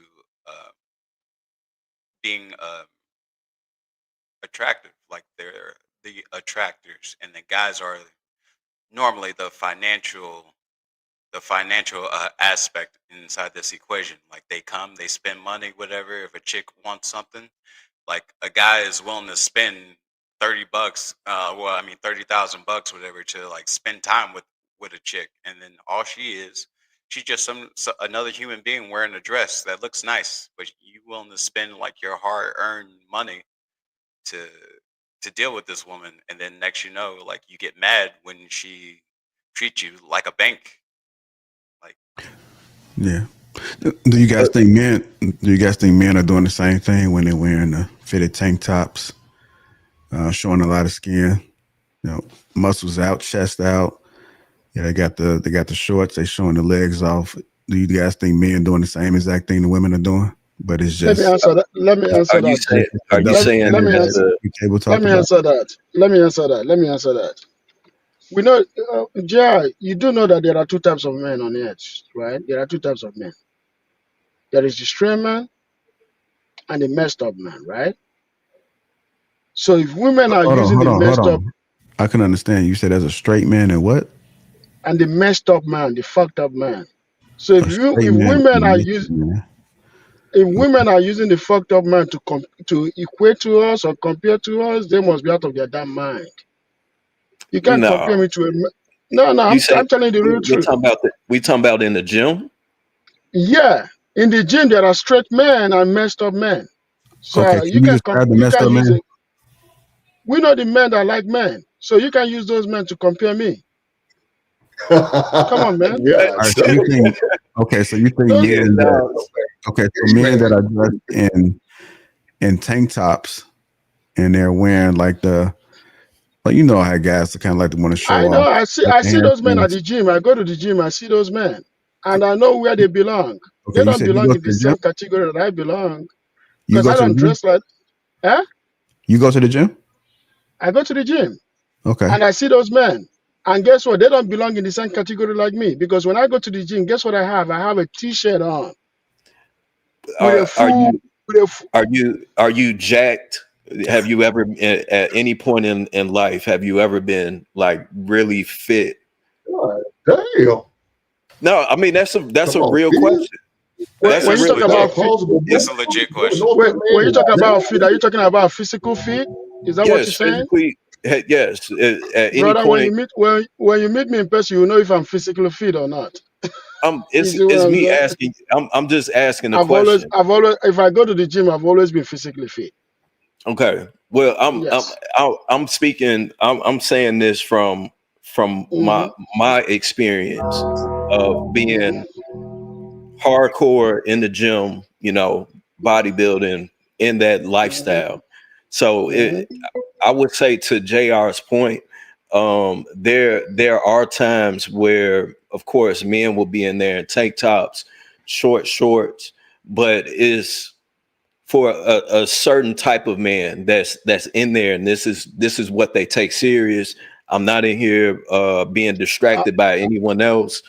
That's more hey, so for hey, me to hey, be able to see what hey, me big guy. working the muscle, so on and I've been so going to forth. the gym You since I also was. hold on, Ikane, I'll let you talk, bro. No, you Also, cut at me the off same when I was time, talking. there are men that walk in there and they're fully they have a hoodie on, sweatpants, and they're jacked as shit underneath it, and you won't even know. So I think in both cases, with men and women, that I don't think that they are necessary. I don't think men are doing that for the attention of women. I think that women are doing it for attention in general.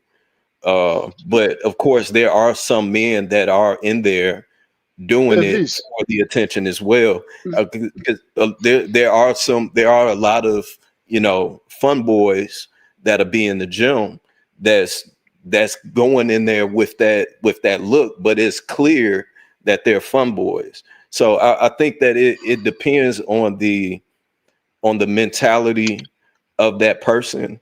Of course, there's going to be people that's going in there for the attention in general, but I think with a specific group, they're not going in there looking for the attention. And I don't think that women dress that way to motivate men to be in the gym.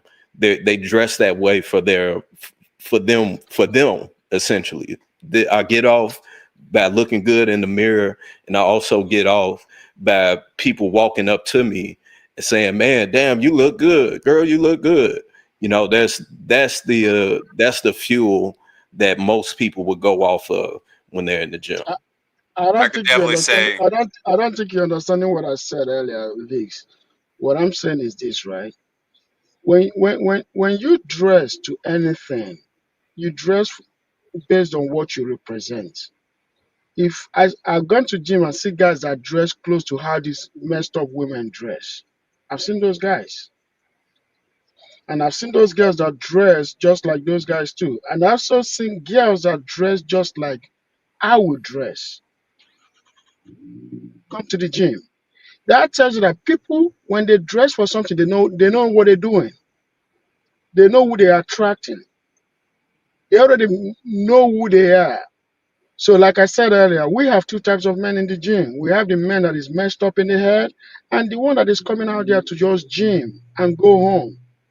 Just like we have women that are messed up in the head coming to the gym, and the one that are just there to gym and go home.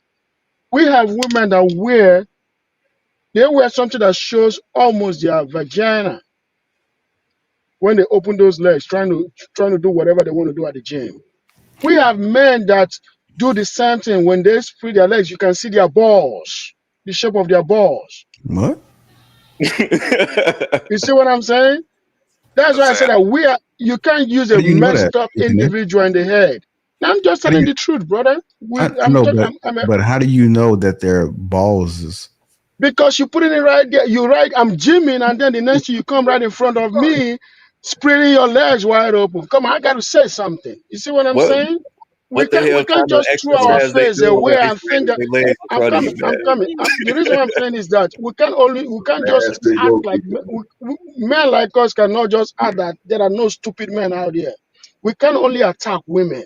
There are men that are messed up in the head too. We got to say something about the men as well.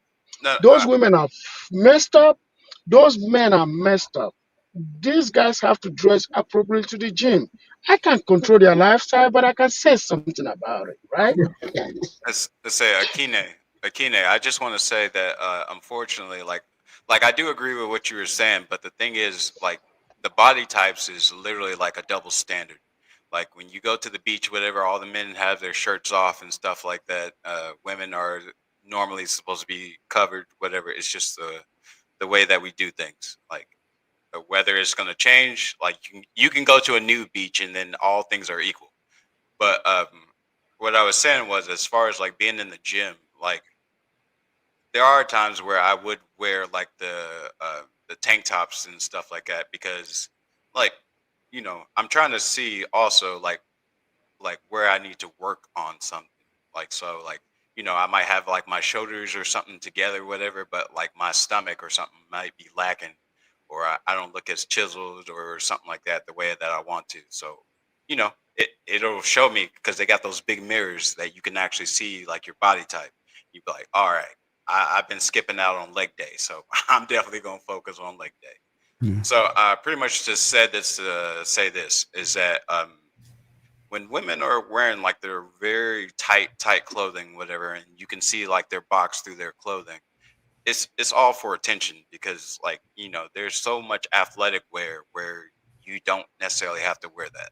Like Mm. like you said, I can see your body type just from looking at you and seeing the way that you carry yourself, whatever. So if I like what I see, like the goal is to approach. Now at the gym, if I approach you at the gym, depending on how I do it, I might come off as weird or I might be getting kicked out of the gym like on the moment's notice. So Yeah. it's one of those double standards where you got to be careful. Gotcha. I got this other clip. Let me run this clip and then we'll go ahead and continue this conversation. Girlies, it is time to get real with yourself, okay? The double standard is going too hard. It's 2025. We got to start making some sense, please. Right now, the biggest issue, apparently, across my For You page is the outrage that women are having because men are now saying that women need to come to the gym in clothes. Like, men are saying, hey, please don't come in here naked. Please don't come in here in your lingerie. Please don't come in here bending over and squatting and doing all the stuff that you do, basically with everything hanging out. And women say, oh my God, you're the problem. See, you're out here. You can't even control yourself. Really and truly, let's just think about this. If a man is in a gym, and this happens all the time, so let's not pretend, but if a man is in a gym and he happens to look around as people do, and he is glancing in your general direction, sometimes even zoned out and having nothing to do with what you're doing, first thing women will do is pull out a phone, want to record, post you online, call you a predator. Happens all the time. You say that men are the problem, but you go into these spaces where you know men are going to be, and then you basically set them up. And a man could be doing absolutely nothing but minding his own business and working out, and you're still going to claim that he's doing something wrong. So yeah, men no longer feel safe. They don't feel safe with you being naked in their spaces. They don't feel comfortable being in a place where they can't help but have eyes and you being in their presence, because if somebody takes a picture and it can portray them as looking in your general direction, wearing next to nothing, well, then they're going to be labeled. And they're going to be labeled something that could be damaging to themselves, to their career, to whatever they got going on. So you basically protesting men, saying, please cover up a little bit. Please don't come in here naked. Wear gym appropriate clothes. It's unfortunate because you're the misguided one here. You say men need to control themselves. Women need to control themselves too. Women also do have to control themselves. You don't get to make people around you in the general public uncomfortable and think that it's okay because of your gender. Sorry. If men are expected to control themselves, why aren't women expected to dress with self-control in male-dominated spaces? others are too nice. I believe it's like one of those double standards she was just talking about. Sound like she's on the same side. Welcome, young lady, whatever your name is. She's on the dark side. She's in agreement with me. These some hoes out here, and they doing holish things, and they have lack of control. But they expect you to have some sort of self-control when you are around them. Ladies, if a man sees certain things that he's turned on by, that he's aroused by, that intrigues him or gets him going, he's going to look. Now he's probably more likely not going to do like Ikane and stare you down where you're to the point where you're burning a hole in the outfit. But men are definitely going to glance, look up, take a quick peek, or look in the mirror in their reflection, but they really looking at that ass behind them. We know the tricks of the trade. We all done it. We're going to do that. And I don't think there's a problem. Long as you're not to the point where you're creepy and weird and doing the Ikane route, I think you should be fine. But you want us to control ourselves and going out with goddamn blinders on pretty much. That's not going to work, ladies, especially if you're wearing something revealing or and it's showing all your curves in the right way. We can't help ourselves. And like I said, maybe that's the double standard. It is what it is. But a lot of you ladies are wearing those outfits because you want our attention. Don't get mad when we give it to you. I think another part of it too that I think that people leave out or don't pay attention to is everyone is in there to look good, right? To be healthy, to look good. And if I'm in the gym and I see Gemini, his rear delts are developed in a motherfucker. And I look at mine, I'm like, damn, I gotta do some more pulls, some face pulls. The point of that community is to be able to look at other people and somewhat compare yourself and say, okay, how can I make myself better? Hey, true, man, I seen you doing that curl. What's that called? Oh man, these drag curls. This will help develop this part of your bicep. Woo. That's a part of the community. But if you create a community as to where everybody is, we got to be in there like this, and we afraid to talk to somebody because we don't want to be looked at as a predator or a creep or all this other shit, then it's like, get the fuck out this gym and go somewhere else to, somewhere to go to an all women's gym or go to a hardcore gym where you can feel a lot more comfortable wearing whatever it is and step out of what the gym community was originally built off of. And that was, we all in here for the same goal. So if I can't talk to you, or give you advice, man, Hink, you gonna fuck yourself up doing squats like that, bro. Try it like this. If we can't have that conversation, then what are we here for? And I think that's a big part of what has been disconnected in this current time in the gym community. Go ahead, Gemini. You're trying to say something? Oh, no. I was just going to, I agree with what Viz just said, but I actually lost it. Somebody said something that I was going to. It was Hank. It was Hank said something that you didn't like. No, like I definitely liked it, but like the thing is that like with women wearing these this clothing, whatever, on their day-to-day basis, even if it's outside the gym, there used to be a point of time, whatever, inside history where women had to be covered because men were very lustful, let's say that, and then they would be violated, whatever, for just being beautiful, and men were greedy during that time, so they would do things in like wars, all these different things. But the thing is that like men knew that they had to protect women because they knew how other men were, but now it's almost like meat being dangled in front of a shark's face because you're just like, oh, I feel so protected now. Now I know that I can flaunt everything in front of you, whatever, and there's nothing you can do about it. And then when someone actually indulges and does something about it, I'm not saying it's right, But it's kind of like, was that what you were asking for? Because now you're being hurt when I guess you were just trying to look good. What's going on, Mark, brother? What you got for us? And I'm sure you been watching the live stream thus far. I've been watching a little bit. I mean, I'm never a proponent of, I don't know what I guess being scantily clad, I guess might be the phrase I'm looking for. So, I mean, I just jumped onto the conversation not that long ago. So I would like to listen a little more just to gain a little more context before I give an actual, opinion on the subject. Surely. There are a couple of super chats come in, and then I'll go ahead and play this next video. Kelvin Cook, $2 says, can't find 1 out of 100. Just can't get right. Brandon Nesbitt, $2. Ikene got the Batman logo in his hairline. Shaka Carter, $5. Super sticker. I want to thank everybody that has contributed thus far. Again, hit that like button if you haven't already. That's all I'm asking for is that like button. Let me run this next clip. Books are out at the gym, and y'all mad about that man who said y'all not wearing enough clothes? I just saw that video of that lady doing that leg press at the gym, getting it in, talking about how she want a bigger wagon. She's a little bit on the slim, muscular side. But the angle she had that phone, y'all, you would have thought I was a gynecologist. I can't do it anymore. I understand it's your body. You do what you want to do. You show it how you want to show it. Express it how you want to express it. But I should not be able to tell which lip is bigger. Ladies, I don't. Hear me out. There's no reason I should be able to tell what's going on in that cootie cat. Now, I'm not saying women gotta be modest as a nun. I'm not saying that.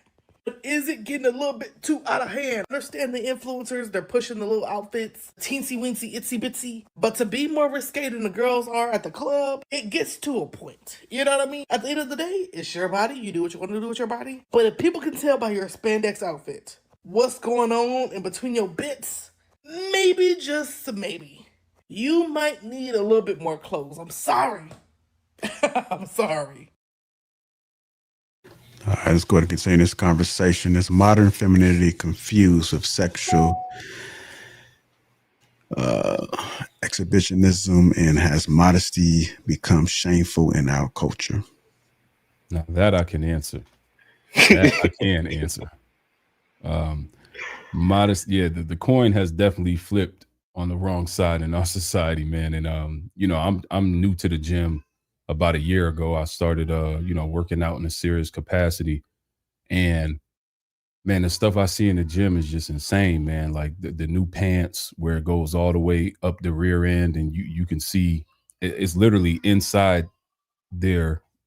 You understand what I'm trying to say? So Viz, because I know you like to work out. So it's crazy out here, man. And modesty has definitely become a point of shame and contention amongst women. Even with the previous clip, one thing I always notice is that the women qualify their statements before they attempt to deliver a point of accountability. They have to qualify it like, I'm not saying it's wrong, but, and then they go into the reason it's wrong, but they have to qualify it, because if you dare say anything about what's going on, your head is getting chopped off completely. They coming for you. The internet is on your head. The feminist movement is on your noodle. And, that young lady in the clip. And one thing I realized throughout the last year going to the gym is many of these women don't even work out for real. Many of them are surgery influencers. They go create content at the gym in order to sell more subscriptions to their OF content.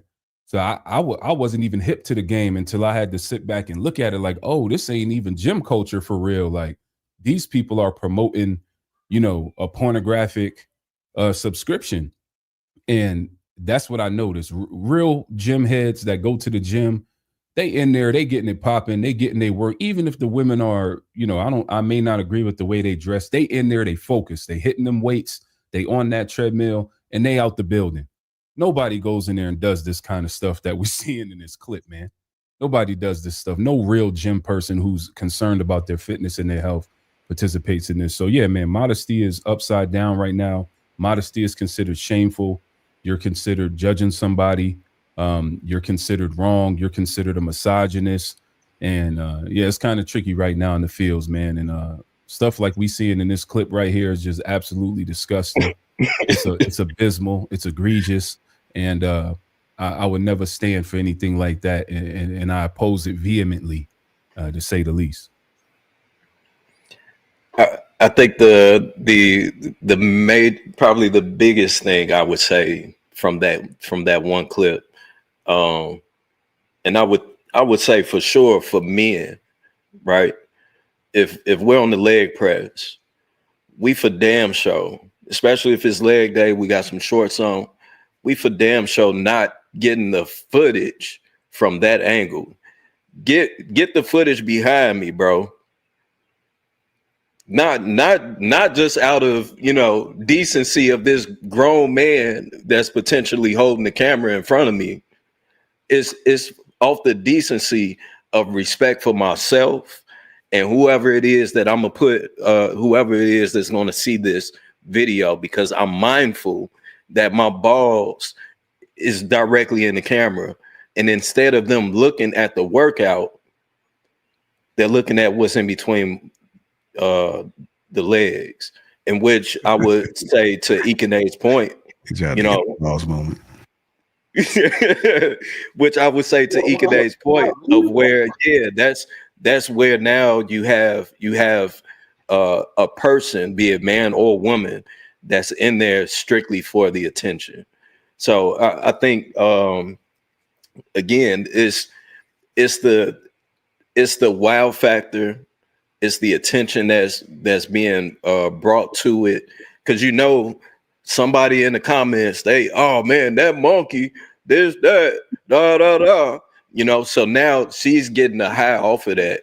So now every video that she does is going to be just like this, instead of you actually seeing what I'm doing with the workout, where you're getting this footage from behind me much rather than in front of me, where it's not a flattering position to be in, regardless if you're a creep or not. That's not a flattering look for anybody. I'd say I was just gonna say that, like, I think I understand what Ikene was saying as far as like the weird guys and stuff inside the gym. Because, like, I'm looking at this video and every single time JR replays it, whatever, I'm just like thinking, I'm like, yeah, it would be messed up if a guy was sitting there after goddamn doing the leg press, sitting there and like making those faces. She had like a little breathing thing towards the end, and then she had her legs wide open for like a second. And I'm just like, she's doing this for attention. And then if I seen a dude do this, I'd be like, bro, I need to leave from this spot, or damn near that would throw off my whole workout. Yeah, absolutely not. That's why I stopped going to the gym. I'm creating a gym in my own house, so I don't have to go to the gym. You see what I'm saying? Because I gotta say this to you guys: we can't be quiet anymore. I hear people always tell me, "Oh, this is not Africa." I don't give a fuck if you say it's not Africa. What? This is God's earth. You see what I'm saying? This is God's earth. It's bad, it's bad. Whatever is created in America hits the internet. It goes viral all over the world.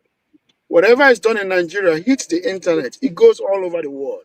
There is no boundaries anymore. There is no border in the space of internet. So we have to talk, no matter where we are. We have to speak out. If you're in America, you got to speak out about the bullshit in Nigeria. The same thing. You see what I'm saying? You got to speak it out. If it hits the internet, you better be talking. We can't let people get away with this bullshit anymore, because guess what? It affects our children. It destroys our children. Our children don't even know that there is international boundaries. They don't know that. I don't know that there is international boundaries anymore. It doesn't exist. But guess what? It's high time somebody got to create a gym that says no stupidity in my gym. And guess what is going to happen? You're going to make billions, because right-minded people will be there. There are far more right-minded people than there are stupid people. So there's a big business out there. Just like when you look at this the chat room, There are four more people with their right mind on the chat room than the crazy few that say every bullshit. You see what I'm saying? That's what the world is. But the crazy thing is that the 3% of us always dominates the 90% of us. I don't even know how that shit happens. You know, if I may propose something, man, go ahead, Hank. If you was gonna say something, bro. No. What I was gonna say real fast is the thing about it, fellas, they're not gonna listen to us. We can say it till we goddamn blue in the face. They're not gonna listen to us. Now, maybe, just maybe, if another woman shares these same sentiments that we're feeling, maybe they will pay attention. Maybe they will halfway listen. Maybe some of them will even take in information and analyze it, and maybe they're right. Maybe I should kind of tone it down. Maybe. But you know something? We can't just say it to the women in the gym, because some of these women are wearing this shit like it's everyday clothing outside the gym. Like it's a normal everyday wear. And these heifers ain't seen nowhere near a gym. They walk around with the goddamn Stanley Cups. No one ain't going to no goddamn gym. They just walk around these outfits like it's a normal outfit, like they'll match their phone covers with it. They'll match their bonnets with it, their hair rag or hair wrap with it. They do all that. So we need to not just say something to the heifers in the gym. We need to talk to them when you at the local Walmart, the malls. Lord forbid that you in a goddamn church like this. But if you are, something got to be said. Hey, the Know airport. the women. Please, be solid and have conversations with these chicks and try to get the point across that this is not a good look for you ladies. But I'm going to say it again. I'm not going to waste my time to say nothing. I have no problem with it. If you ain't got my last name or you no longer in my bloodline, I'm going to watch you. I'm going to pay attention to you. And I'm going to give you that goddamn attention you want. I'll leave it there. What I was going to say, and I want to give a second for that to sink in for the people listening, what Hink said, because it was extremely important, especially the latter portion about not worrying about what's going on with people unless they're under your roof. That's huge. And we can be opinionated about it and talk about it, but at the end of the day, that's where everything starts. Because the people under your roof, if you're producing proper individuals and giving them, and right, people have autonomy and free will. There's going to be people who just be like, look, I'm going to do what I want to do. Right. We all were like that at one point in life. But when you produce the right thing, societal norms become the right thing. Right. I think we all can agree to that. And, I'm a person that's for gender segregation, by the way. I believe certain gyms should be male facilities only. We go in there, we get our workout in, and we go on about our business. Like these women in the gym, they be a distraction. These people coming in doing all this weird stuff with the camera and putting their left leg behind their head and rocking back and forth on their butt cheeks and all these weird, you know what I'm saying? Like I don't be understanding it for real. Like, yeah, this right here, this is absolutely ridiculous, bro. Like this is just, look at that face, man. What is happening here? What am I looking at? What am I even watching? You 93 pounds, you don't even got no business in the gym. For real. Like other than health reasons, she'll never be unfit, bro. She got to have like 63 kids to get out of shape just by her body composition and the way she's built. So it's 100% weirdoism, man, when you can't go in public without being subjected to, lightweight PORN. It's sus out here, man. And then you'll be held accountable as the man if you look or if you get caught looking or if you make a comment. Like I don't suggest going up to people and trying to correct them. Stay out the way, because all you're going to do is make a scene. They're going to cuss you out. They're going to call Junebug and Ray, and now y'all exchanging bullets in Walmart. It's just out of control, man. You know what I'm saying? So the best way to do it, in my opinion, if we can get the ladies on board and the men too, we go back to that conversation from Tuesday, JR and Viz, when we were talking about shame. Shame is a powerful tool when it's used correctly. You know what I'm saying? When people feel ashamed, I'm not talking about shaming people. I'm talking about a societal norm making someone feel ostracized because they don't fit in the same way your son want to fit in with the thugs and wear Jordans because they calling him a square. if he was not fitting in for the right reason, he will get on board. Same with these ladies. If we can make that happen, that'll be great, man, because we need to turn this around, bro. It's too crazy out here. I agree with you, and I think that will be the situation in a perfect world. However, and even to Ikene's point, there are gyms, and to your point too, Mark, there are gyms where it's a hardcore gym. This is not a commercial gym.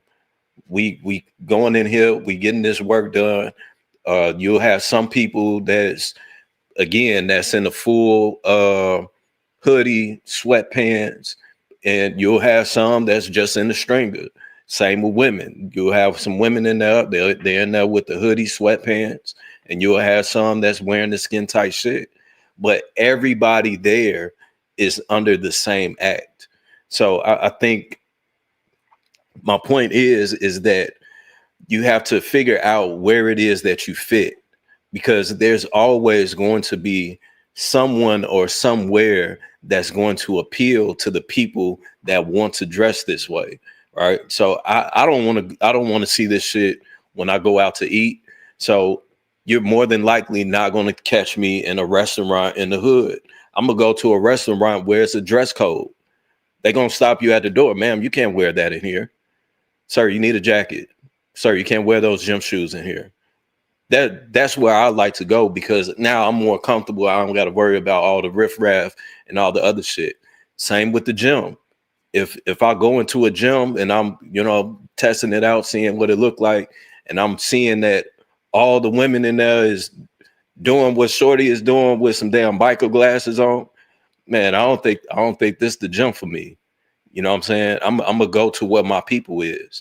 So in a perfect world, the shame thing would be amazing, but people they're not ashamed of the shameful shit that they're doing, because there's other people that's doing the shameful shit with them.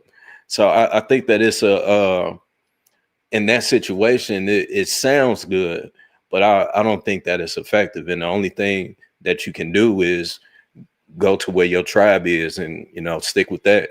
If you don't want to see women walking around in bonnets or niggas walking around with their pants sagging in the store, stop going to Walmart. Maybe you need to go to Target. Maybe you need to go to Pete's or Trader Joe's. You know what I'm saying? Where that demographic of people that don't really care about their appearance is not going to be in. And I think that's the only solution, because that's always going to be a thing.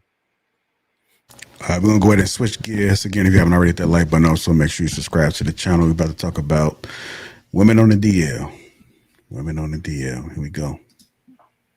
One thing I can't stand about a lot of y'all chicks, and I know y'all gonna get mad at me for saying this, but y'all need to stop constantly sitting up talking about how these men on the DL and these men sassy and these men this and these men that, when y'all know a lot of y'all women be on the DL. Y'all know y'all do. Like, y'all always trying to get drunk and kiss. And then a lot of y'all be stay talking about, I don't like these men, I don't like them, and it be because y'all like a woman. Y'all just like men money. Y'all don't want to get with no woman though, because y'all don't want to pay for y'all own stuff, and y'all know that a lot of the women don't have no money. You know what I'm saying? A lot of y'all know what y'all be on, and then y'all keep doing that same lie, talking about, yeah, I only ate 3 cats, acting like that's normal just because y'all women. A lot of y'all women need to stop talking about these men when y'all be doing the same stuff. Y'all be messing around with y'all friends on the low, having sleepovers, talking about these men getting all riled up, and then y'all get to doing what y'all do. Y'all know what y'all be doing. It's not just the men that's on the DL, it be y'all too. It be y'all too, like. Got a woman there saying that women on a DL more than men. How you guys feeling about that? Shit, they not even on the DL. They're loud about it. Somebody will make a post on Facebook and that motherfucker will get 40,000 shares. And the caption to say that one time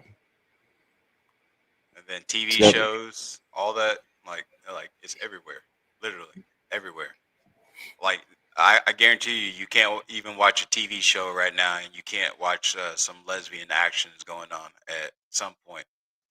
Uh, like there's not a show that you can damn near watch on TV that it's not there, or some guys whatever doing some gay shit. Like it's literally everywhere. Just the DL shit in general is it's just perpetuated. I got a It's feeling got to he be about to say pushed. bull dagger. Oh, my bad. No, y'all good. I got a feeling he gonna use the word bull dagger. This is some nasty work, Jay. Look at back. These heifers been they've been gender fluid since the beginning of time. We all know there was a former president who had a secret room in the White House because his wife's mistress stayed there. This has been going on for a long time and it's been accepted. Jay, I'm gonna say right here, these bull daggers, it's been accepted for a long time. So they ain't no DL. They out there.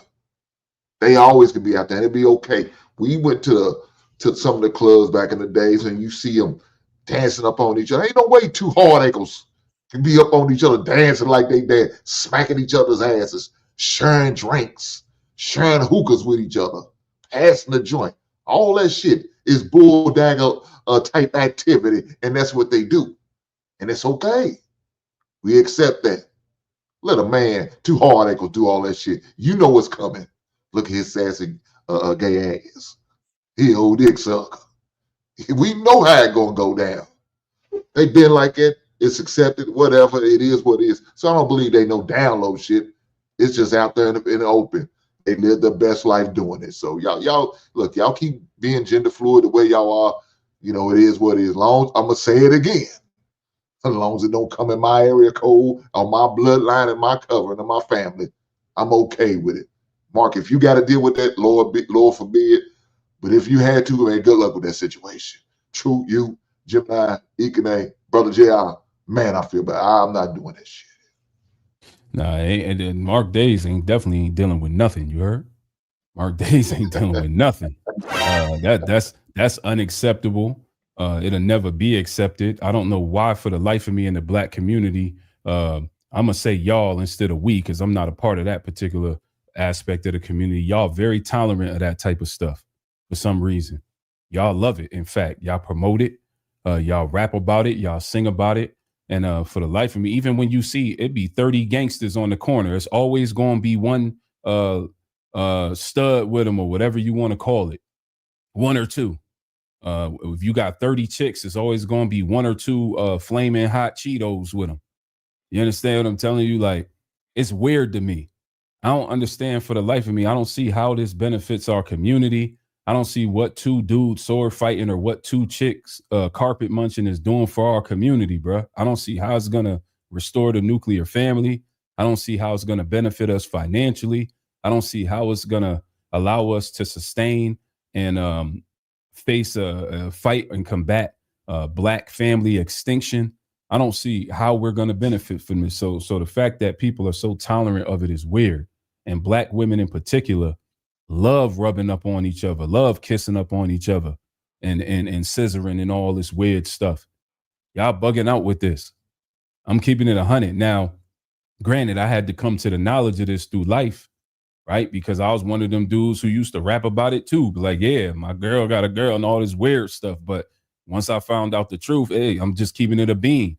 When I found out the truth, I had to turn all the way away from it and vehemently oppose it and become the ops for that type of behavior. So yeah, that's never coming in my house, Hank. That's a no-go. That's a non-starter. That's a red light. That's a hard stop. That's a bullet wound. That's a long banana clip. That's an AK-47. It's a 30. It's all that. It's never happening here, man. So y'all beat it with that. Y'all weird. For real. Hey, That's it. Mark, you know one thing though, man, it's the bad part about it. If you look at a lot of our sisters, they the ones who will accept that homosexual community. They will be the first one to throw the white flag out that say, we'll take your sickened man. We'll accept any goddamn man. And the husband may be, I don't agree with my son being a homosexual. That's your son, baby. You gotta love him. Oh, you can love him, but don't mean you have to accept his behavior, his activities, his what he's doing. The sisters, they be willing to do that. You come on in. We okay with it. They hang out with them like they all girls. But you got a hard angle, a man there. But he hanging out like, bitch, you know what y'all be doing. I ain't got to say no more. I'll leave it there. God damn. And they be lost to the fact that a lot of these dudes be trying to use that as an angle to perpetrate violence against them. It be whole grown men squaring up with females, fighting females, and under the guise of them fitting in under that rainbow umbrella, they accept it. It's very strange to me. The same with the females blending in with the dudes. Like you live in this lifestyle and the guys is just accepting you because you got dreads like them and you sagging your pants like them. Now we running around and you part of the crew. It's the weirdest thing to me, bro. Like I will never understand this for the life of me. So I'm gonna mute out though because it's weird, bro. Like I'm gonna add to that just for the simple fact that we all know about like the Megan Thee Stallion, Tory Lanez type stuff. Like we know what's being rapped about. We know how hard like her persona specifically like comes out, and like the simple fact that like they rap about like guns, violence, drug, and like I don't really like it too much, but if the beat's nice, I guess I dance to it sometimes. But what I was gonna say is that like when she turned around and she was in that situation, and then they had a whole court case about it. Like the court was never supposed to be involved based off of the way that I hear these raps going. So like the court shit is supposed to be held in the streets, whatever is supposed to be taken care of is supposed to be taken care of. Like money, all these things, whatever, never supposed to be involved. That's my understanding. Like, my family's from the streets, but I'm not a street guy, so I don't fully know. But I thought the rules say if it's in the streets, it stays in the streets, and then it gets handled in the streets.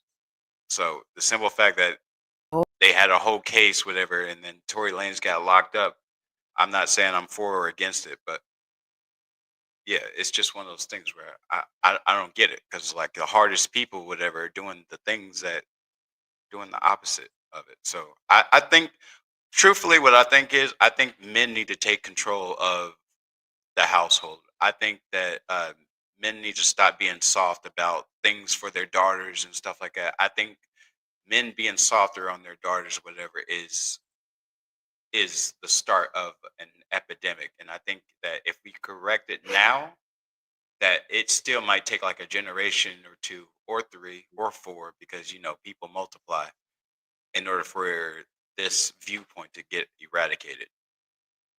And I think that People would be always better. want to talk about DL men and the signs, but nobody ever wants to talk about DL women and the nutty ass shit they be doing, bro. Literally, the same girl who quote unquote cut me off the other day, right? She gonna call me 6 o'clock this morning. And it startled me out my sleep because my volume was all the way up and nobody calls me at that time. So I pick up the phone. I'm like, hello. She's like, oh, did you call me? I'm like, nobody calls you. She was like, oh, well, I received a call and I figured it was you. That don't make no sense. Like, we both got iPhones. I'm like, did you check your call log? How you just figured it was me? Why would I just randomly call you 6 o'clock in the morning? I thought you cut me off. She was like, oh, you don't have to get an attitude. Da-da-da-da-da-da. Just trying to start an argument with me, bro. I'm like, what the hell is going on? So literally, she just rambling on. I banged it. Because she wasn't talking about nothing. I don't even know what she was talking about. And then she gonna text me just long paragraphs. I ain't even read it. But in my head, I'm like, she's gay, bro. She's gay. She's gay. She like me and she don't know how to tell me. So instead of expressing her feelings to me, she gonna do nut ass shit, bro. And when I think about it, the signs were there. Like, I only hung out with her 2 times. But I'm gonna tell you, this strike 1 right here. She always kept talking about how girls like her, but she don't like girls. That's strike 1. Strike 2, she kept touching me, bro. Like, if we having a regular conversation, you don't have to keep touching my shoulder, my thigh, my leg. Like, I don't even like to be touched like that unless I like you. Like, just because I'm bisexual and like girls don't mean I want girls to just be touching all up on me. Like, so that was strike 2. Strike 3 right here. This was strike 3. Like, the 2 times we linked, she copped a bottle. And, you know, I took like 2 shots, but I'm not really a drinker like that. Like, I don't like drinking liquor straight. And she kept trying to get me to drink, bro. She kept was insisting, take another shot, take another shot, take another shot. Mind you, I'm the one who got to travel back home by myself. So I'm not going to be pissy ass drunk on the train. Like, nah, I'm responsible.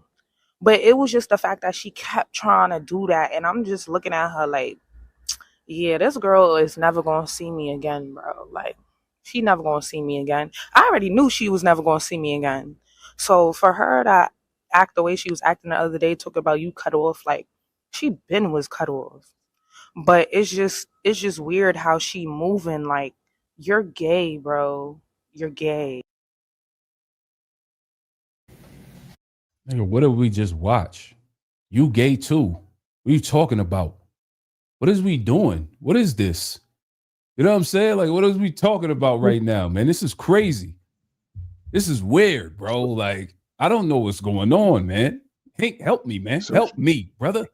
So it sounds like she was mad because a woman was hitting on her, even though she's gay. Well, that's what she's supposed to do. Maybe she turned on by you too. So why you mad because she hitting on you? You like women? I'm supposed to make my move. What's wrong? What's the problem? Now, what did she didn't like you. And so then you're mad because that's just like a man. If a man gonna see a nice looking woman, he gonna hit on her. Now, whether he gonna get to second base or what, that's a different thing. So why she mad? Because she hit on you. She know what you are. You into him? I'm into him too. Let me put my bid in. She just so happened she didn't like her. That's all. Now you know how the men feel when we strike out with these chicks. Let me say one more thing. I'm done with it. Bisexual, that's a bullshit term. You gay. Ain't no such a thing as you like both things. No, you gay. You gay, you gay. Accept it.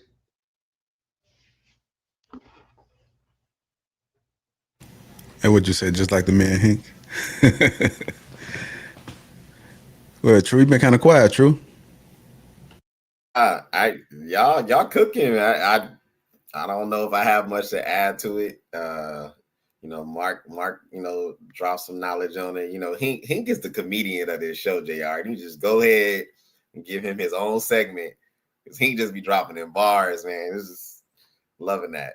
I don't think this is just what I observe. I think us in this panel and maybe people listening to this channel may be bothered by the overall narrative of women being down low, but I just don't see it to have that same shockwave effect and mass that people are bothered by women exploring their sexuality. I just don't see that. There was, you know, maybe telling my age, but I remember, what was it, like the late 90s, they had the like girls on girls situation type of like tape DVD segment, whatever, pre-internet. And that was a big thing, like Girls Gone Wild. That was a huge thing. I don't think society sees it the same way. That's so I appreciate that we as men, you know, on this side, we got standards, you know, morals, and whatnot. But I just don't ever see there to be ultimately a huge effect unless we're gonna create a society in this country specifically where now we're living off of maybe religious principles or things of that nature. Because that's the only time you don't really see that. But in America, everything goes. And I'll land my point. Yeah, I was gonna say Girls Gone Wild had a huge effect.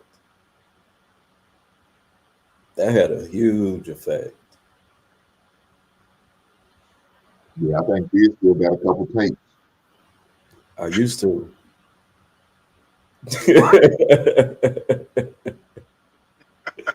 That boy had that black box, you know what I'm saying, with the squiggly line joint. You know what I mean? The spice jar. I'd say I definitely remember childhood was great. I'm not gonna lie. I did have one more clip to this. I'm gonna go ahead and run. No, Mark is not pleased with it, but I'm gonna go ahead and run the last clip, Mark. It's for the people. Let's talk about women on the down low.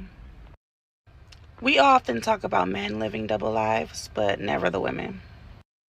The Links, Jack and Jill, the Divine Nine, the brunch circles, PTA moms with perfect pearls and curated marriages, the wives, the CEOs, the first ladies, the ones who sit front row at church on Sunday.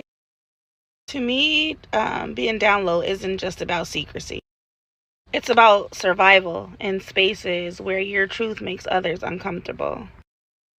Where love has to hide behind titles like regional director, first lady, madam president, doctor, attorney. Myself, as well as so many of my lesbian friends, have been dismissed, judged, ostracized by women who call us sinful on Sunday, but we're just flirting with us on Friday and Saturday. Like, I want to be clear that I'm not here to expose anyone. I'm here to expose the system that teaches women to hate who they are and then project that same hate onto others who are living in their truth. Because if you've ever been loved in secret, judged in public, or told that you don't belong in a sisterhood that your dues help to build, then you know exactly what I'm talking about. Respectability will not save you. It'll silence you. And the cost of silence is your soul. So continue to live freely. Be who you are. Love who you want to love. And be happy.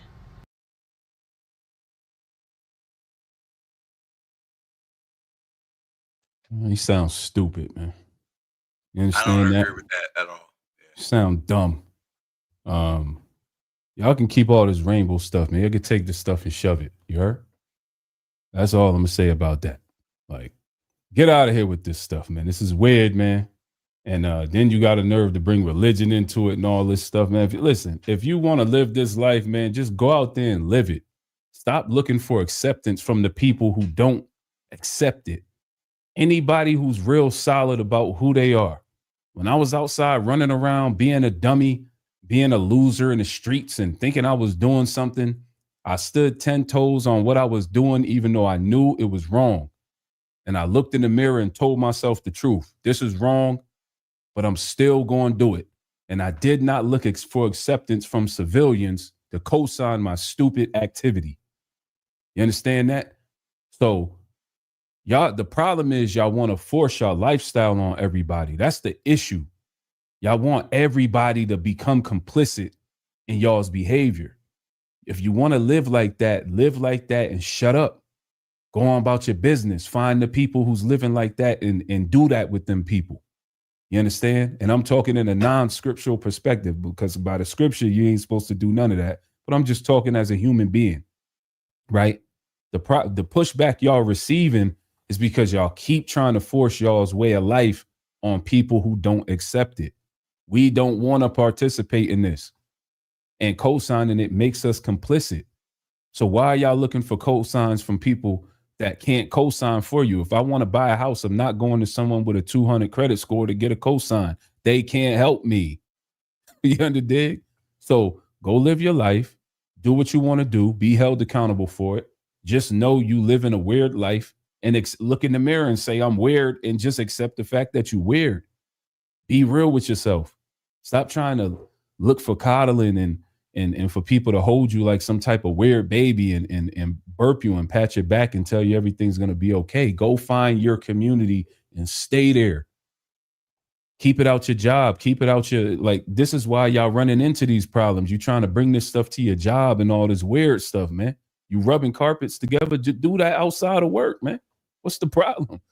You know what I'm saying? Like, it's goofy to me, man. It's JR. It's weird, man. It's weird to me, gang. I ain't gonna lie to you. It's strange. Yeah, I think that so I will say this about the DL women. I think lesbians are liars. I've said this in my own private spaces. I really do believe that. But at the same time, I think where we as heterosexual focused, definitive people find our issue and flaw is that there's not enough highlighted happiness in the exchange between males and females. And that typically seems to be what the rainbow community argues, because they're not arguing what's right or wrong. They're arguing that you can't be happy because clearly there's people who are exchanging these relationships and complaining that they're not happy. So I think that the argument could be silenced if there in mass was more positive representation between males and females. That's just my outlook on it, particularly. That just needs to be promoted and prompted up, in my opinion. And then that small, minority of people wouldn't have a leg to stand on, because that's true. I'm gonna tell you what it is, bro. And please forgive me. I'm never trying to cut you off. Let me tell you what it is, and it'll make perfect sense to you when I say this. There's no reason to need to condition a society, even down to the children, to make something seem normal if that thing is already normal. What is the purpose of the conditioning? Do you agree with me on that? So the look is for acceptance. That's the first. And the second look, which is more nefarious, is now for recruitment into that lifestyle. It's evolved from acceptance. I don't agree that if somebody's living that rainbow life, you should run down on them, punch them, beat them up, kill them, whatever was happening to them in the past. I don't agree with that. Fire them from their job. They can't work here. I don't agree with none of that. You got to work, right to live. You got a right to move throughout the country unmolested, untouched, unbeat up. You got a right to work wherever you want to work. My point of contention is y'all bringing that with y'all everywhere and leading with that. That's my issue, right? So when you have a mass agenda, media, government, politicians, schools, and you have these institutions that are now purporting this thing, I can't do anything except stand against it, because now you're looking to recruit my kids. It's no more about accept. It's not about your safety. It's about you wanting us to be complicit in your lifestyle. And now you want to recruit my family into it. Now we got a problem. Does that make sense, True?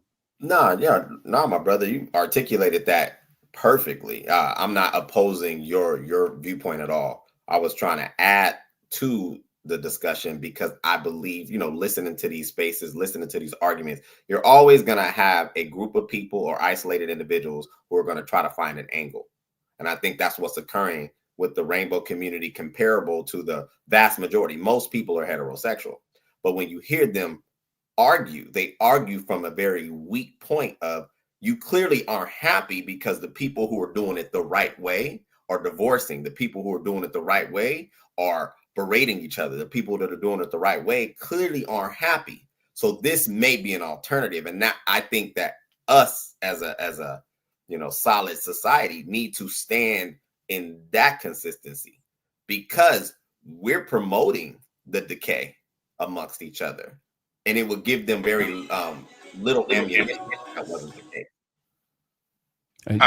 You know the issue. I'm sorry, if someone was about to speak, I can mute out. No, you good, bro. Sorry about that, ahead, guys. I'm Gemini. eating fufu. Okay, I don't that's why I'm on the want background. this man over here eating a plate of Nigerian food. Go ahead, Gemini. I don't want to dominate the conversation. Go ahead, bro. No. Like I agree with both of you guys' viewpoints. I think, like I said before, I think it's time for men to stop being just soft around all these things like in our society right now. Because the thing is, it only holds us back. The thing is, all this feminist stuff, whatever, it only holds us back because, we can't get our women to necessarily agree with us. Like, we can't build anything. Like, most things aren't built right now in our. But like everybody tells me, like, there was a point of time during the Jim Crow era where all these things were still present, but like we were wanting to stick together, and we were still able to build businesses and whatever. I don't know what necessarily happened to them. Maybe they got burnt down and stuff like that, but I would assume that we were willing to rebuild, to try to build back up our community.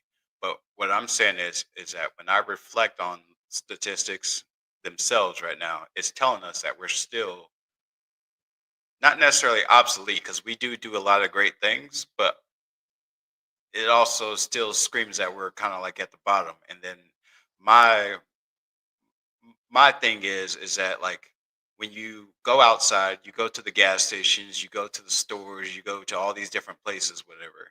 It's the other cultures that are elevated, the ones that we're buying from, the ones that are in business together, the ones that support each other.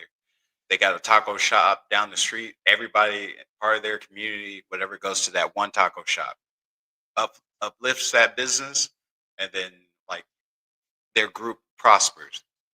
But I'm just saying, like, we got to get more control, because the thing is, I can't say that men are really respected inside our community. And then you can see a reflection on it, because men don't even speak up when you know damn well they don't agree with certain things when it comes to, like, their sons. I got 3 sons, and I, mentally, I think that I would cut one of my sons off if they came towards me with some type of rainbow aspect. But, like, also I would try to get them away from that idea, like, just in general. I think also the truest point, and go ahead, Hank. Go ahead. No, I was gonna say something like that. As men, we have to have certain standards, and we got to hold to. Unfortunately, most men, we don't have standards. I'm not talking about nobody outside our community. I'm talking about black men. Let me say that we don't have no standards. We don't hold certain standards. We waver, depending on whichever the wind blow, we'll go with, and that's unfortunate. We've seen it during the election. Another black man trying to make us feel bad for Kamala Harris. And you have some men who actually listened and probably did switch their vote because of that. Not because we have no standards. We waver. No, stand on what you stand on. And if standards that you expect for your children, you should have that. My bonus daughter said to her mother, she spoils me. And I explained, no, she don't spoil me. She's doing what she needs to do. She's doing what I expect her to do. I believe in gender roles in my home. And so she's abiding to the gender roles that we have set up. My meal doesn't mean she's what we consider spoiling. No, she's doing what she do. Not that I gotta do. I'm doing what I need to do as a man.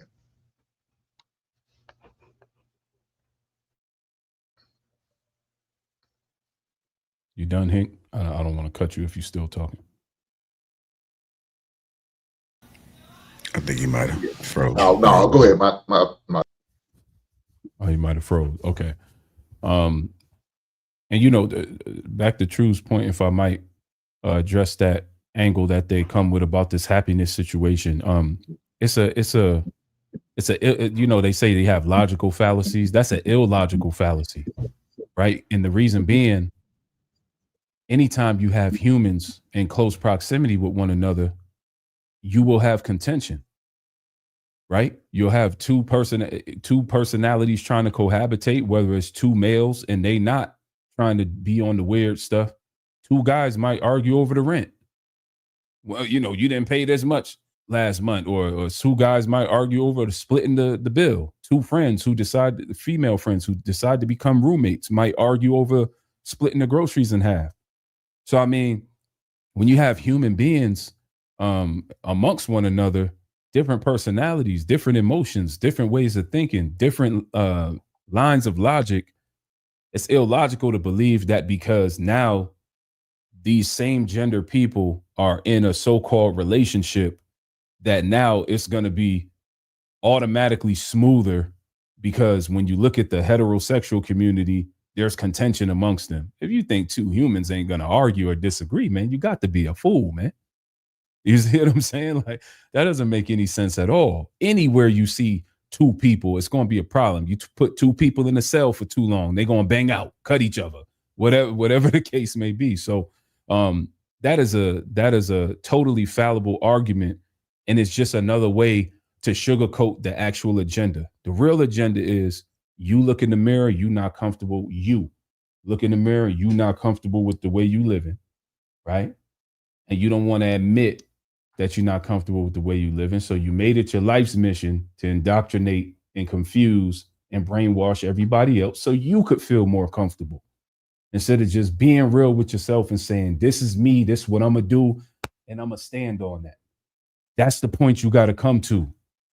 Whatever lifestyle you want to try to live and purport, whether it's the streets, the fruit, whatever you doing, you need to be real about it. Being in church and not being ashamed. There's people who's ashamed of church. Like, just be real about who you are and what you live in, and be okay with whatever consequences come from that, because that's what you chose. And that's the bottom line for anybody.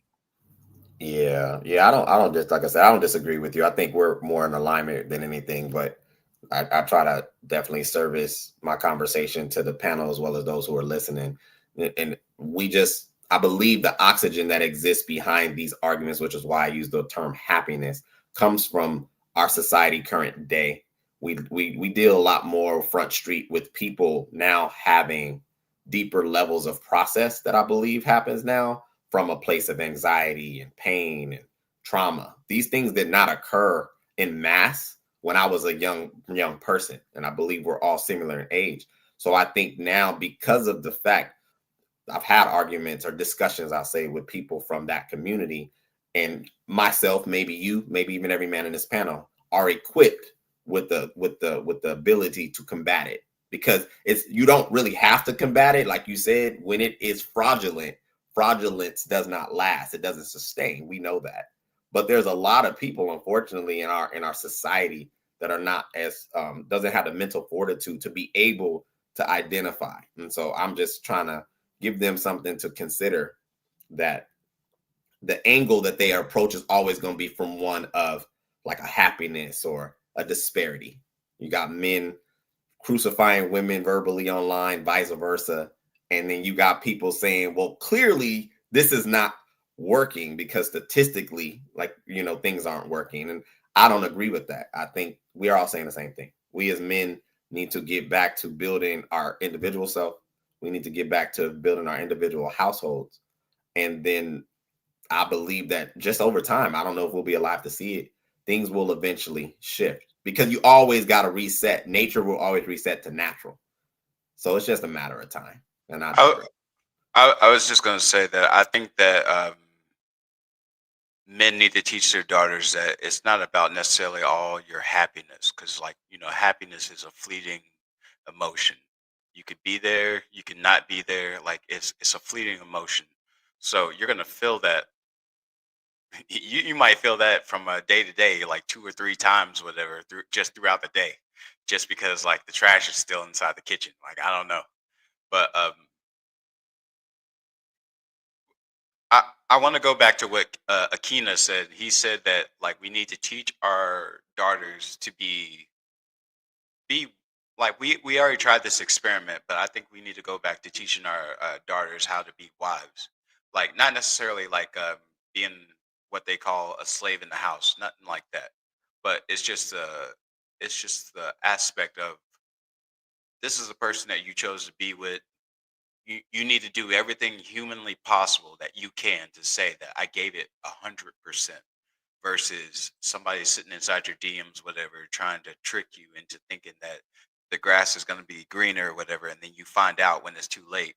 And then you still see the person that you left, whatever, he or she's doing even better now that you're not like that problem. But, like, it gives you a lot of self-discovery, because you could have been the problem the whole time. But now instead of trying to change yourself for the better of the relationship, like, it just leads to everybody giving up so easy. Like, you will never, I think it's really beautiful when I find people who've been married for like 50 50, 40, even 30 years, whatever, because that lets me know that you're the type of woman or you're the type of man who is willing to give your all to your family, regardless if you did some sly stuff on the end, whatever. The thing is that you took care of your responsibilities. Now, anything you did in the dark, it might come to light, or it may be a judgment day situation where it may come to light. But I'm just saying, like, nobody's perfect. But as long as you're willing to give all to the people that you commit to, I think that says a lot about your character. I want to say this and land here because I know JR, we got to move on. You know, as Black people, it's a shame how what we are willing to give our energy to. We claim we want to see our community do better. We claim we want to see Black families, Black nuclear families, and Black marriages increase. We claim we want to see 2-parent households. But what we decide to give our energy to is always contrary to the overall goal that people say we're trying to achieve. And I hate the word disingenuous because it's totally overused nowadays. So I'm going to just say fugazi. A lot of these arguments and standpoints that people have are totally fugazi. And it's not to anyone on the panel. I'm just speaking in general. And I'm going to try to land fast. It's counterintuitive and it's counterproductive to the existence of our community and the existence of our people and the how our generations in the future are going to thrive. The scripture says a house divided surely will not stand. There's no way that we can be about what we talk about, but you trying to promote gay, you trying to promote feminism, you trying to promote it's okay to be this, that, and the third. It's okay for the women to be independent of the man and we don't need no man. And all these people are going to tell you, all these groups, fake churches lying to you, telling you this and trying to take your money, lock the doors until we get 40,000 type. You know what I'm saying? Y'all seen that clip? Shorty with the lips right now, leg pressing. She 90 pounds. You know what I'm saying? Like it's weird, right? And there's no way that we can all be about this. And they'll all tell you I'm pro-Black. Every last one of these people is going to tell you they for our culture. It's not possible until we get focused on exactly what we're trying to do and how we're going to get there. We're doomed, man. I'm just going to leave it there. We are absolutely doomed and there's no hope. That's why I choose to focus on my house, myself, and my family. And I ain't worried about all this other stuff that people talking about, because if I do a good job with my house, then, and if you do a good job with your house, then at least we're taking steps in the right direction. But until then, we're too splintered. There's too much going on. We all over the place. Ain't no way it's a pro-Black agenda out here. It's cap.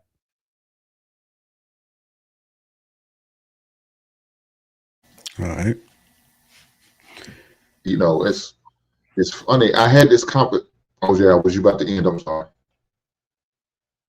No, go ahead. Okay. I had this conversation with my son, and I seen somebody tagged him in on something. And I asked him, I said, who is this young lady? You know, he said,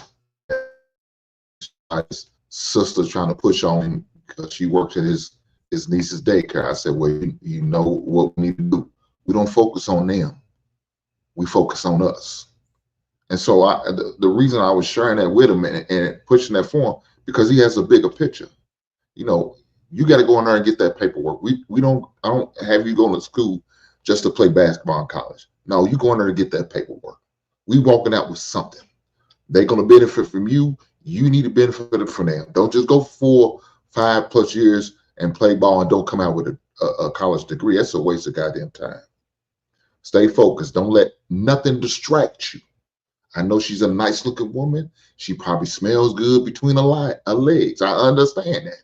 But we need to stay locked in and focus on what the bigger picture. She's not the bigger picture. We got to think of what's happening 5 years down the road. It may not even be her. It may be a new woman for all you know. But we got to stay locked in.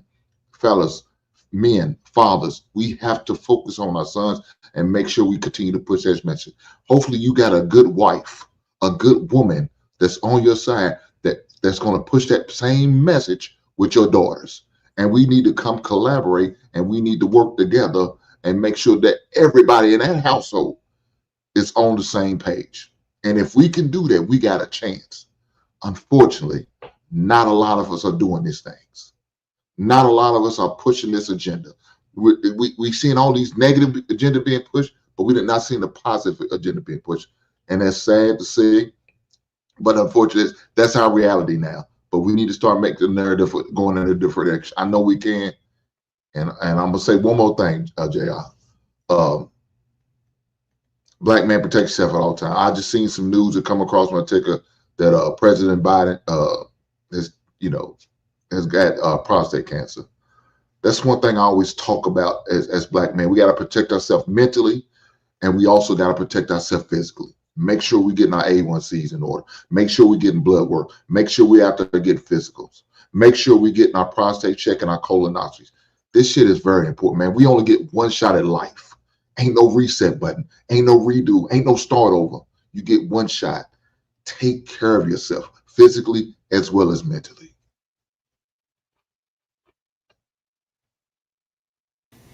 Appreciate that. Anybody else got final thoughts? Anything they want to say? Yeah, I'm glad that we're all on the same page today because number one, if there is one thing that unites men, it's stupid ass women. That's one thing that unites men. But at the same time, we gotta speak the truth. People ask me sometimes, well, am I a red pill? I said, yes, I am. But I can give you blue pill. But I'm going to warn you that if you want me to give you blue pill, that means I got to lie to you. I got to say the things you like. But if I give you a red pill, that means I got to tell you the things that will help you in life and they will lead you to your destination. We always have to understand one thing. The mothers that we choose in life will determine our future. As a man, you got to be careful who you give your seed to. You want legacy. What kind of legacy do you want? Good legacy or bad legacy? You can only get it two ways, either good or bad. If you want a good legacy, you got to choose right. It starts with you, not a woman. It starts with you. A woman never chooses you. You choose the woman. It's you that will choose the life that you want in your family. It's you that will choose who you want to determine your future. We are so invested in being what we have to be financially. We are so invested in being the best of our academy. But one thing we're not invested in is in the woman we choose to raise the next generation. I don't care how much you make in life, all that money that you're making is for the next generation. You have to have the next generation to sustain. Some people don't want to have kids, that's okay. But if you do want to continue your legacy, the woman you choose in your life matters a lot. He just said about health. Prostate cancer, yep. Our colon, we have to check all those things. But the person that cook for you matters a lot. You can't go out there and be choosing women that don't know how to cook, that use microwave to cook instead of stove. You can't do that. You shouldn't do that. When you choose a woman that will raise your kids, one of the most important things is a woman that will cook your food until the day you die. That's the most important thing. When I was a young man, I'm 45. I'm not young anymore. I'm in my middle age. Yep, I'm in my middle age. So I tell people all the time that the girls that I was messing with, if I find out they can't cook, I'm like, bye bye. You're not qualified. They'll be mad at me. They will call me all sort of names. I don't care because I'm not going to go inside that kitchen. Period. I won't go inside that kitchen. I'm not going to cook the food that we're going to eat.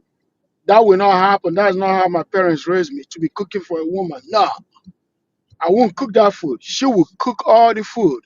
I will do the eating. I will help you to wash the plate, but I'm sure not cooking the food. Period.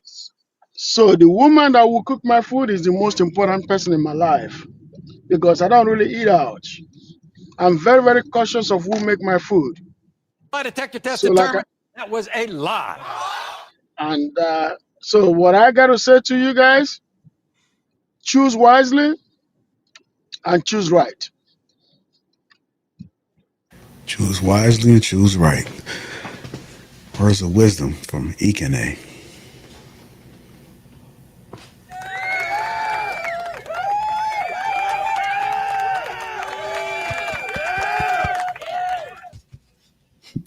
Wakanda forever.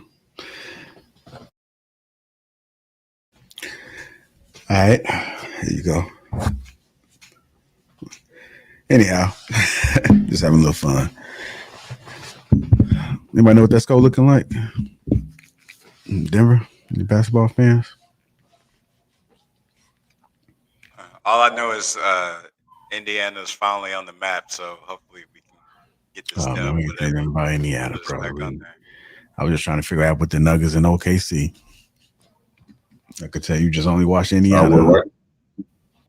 OKC is up right now, 64-46 in the third quarter. Damn. Like a Hold game. on. Yeah, who you put your money on the Denver Nuggets? You know, you can't bet in the South, man. This state is wicked, but I don't care to win that series. I want to see Russ. I was mentioned earlier, I do want to see Russ actually push that team somewhere. You know, I think it'd be pretty fun. I don't really follow OKC that much. I'm looking forward to that Knicks game. I'm not even gonna lie, JR. I'm not even gonna lie. I actually haven't been paying too much attention to basketball or football in like the past 6 years. Just because well, it's just one of those things where I kind of became a little bit bitter because the Colts and then the Pacers would always be so close, and then just get knocked out right before greatness. So, look, what is it that brothers like yourself get into? What do you watch, like golf or soccer? I say mostly wrestling, MMA. Okay. Every once in a while, college football, but that's only because I was in Florida, FSU. Okay. So, gotcha. Let me take super chats real quick. D Rob also, remember $10 says it's all on now. Wrong button. It's all on us, men. Stop trying to find accountability in women. It is not a woman's trait. It's solely a man's trait. It is a waste of our time and energy. D Rob again with the $10 says we control everything. We control our women and children, how they act and how they behave. It's only us men. Keep the push. It's to make us men the best men they can be. D Rob again. Thank you, sir. $5. There it is, Mr. Gemini. Like I tell cats, we gotta leave the MFing week behind. I want to thank everybody that's contributed to the platform, man. Do me a favor on your way out, hit that like button. Also, make sure you subscribe to the channel. Thank the panel. Thank Miss Kimmy. She was here earlier. Salute to her. Ikene, Gemini, Mark. Thank you guys for pulling up as well. And Hink, Viz, Table, Lapeef. Appreciate you guys as well. Y'all make sure y'all enjoy the rest of y'all Sunday. Make sure y'all be out there. Make sure y'all spend some time with your kids, man. That's kids are our future. And that's where we're going to make it count. Start within your house first before you try to start outside of your house. The best correction you can do is within your own home. That's where you have the most leverage because these people out here, they're unpredictable. They may listen to you today and tomorrow, a whole different person. With that being said, we out of here. Catch us next time.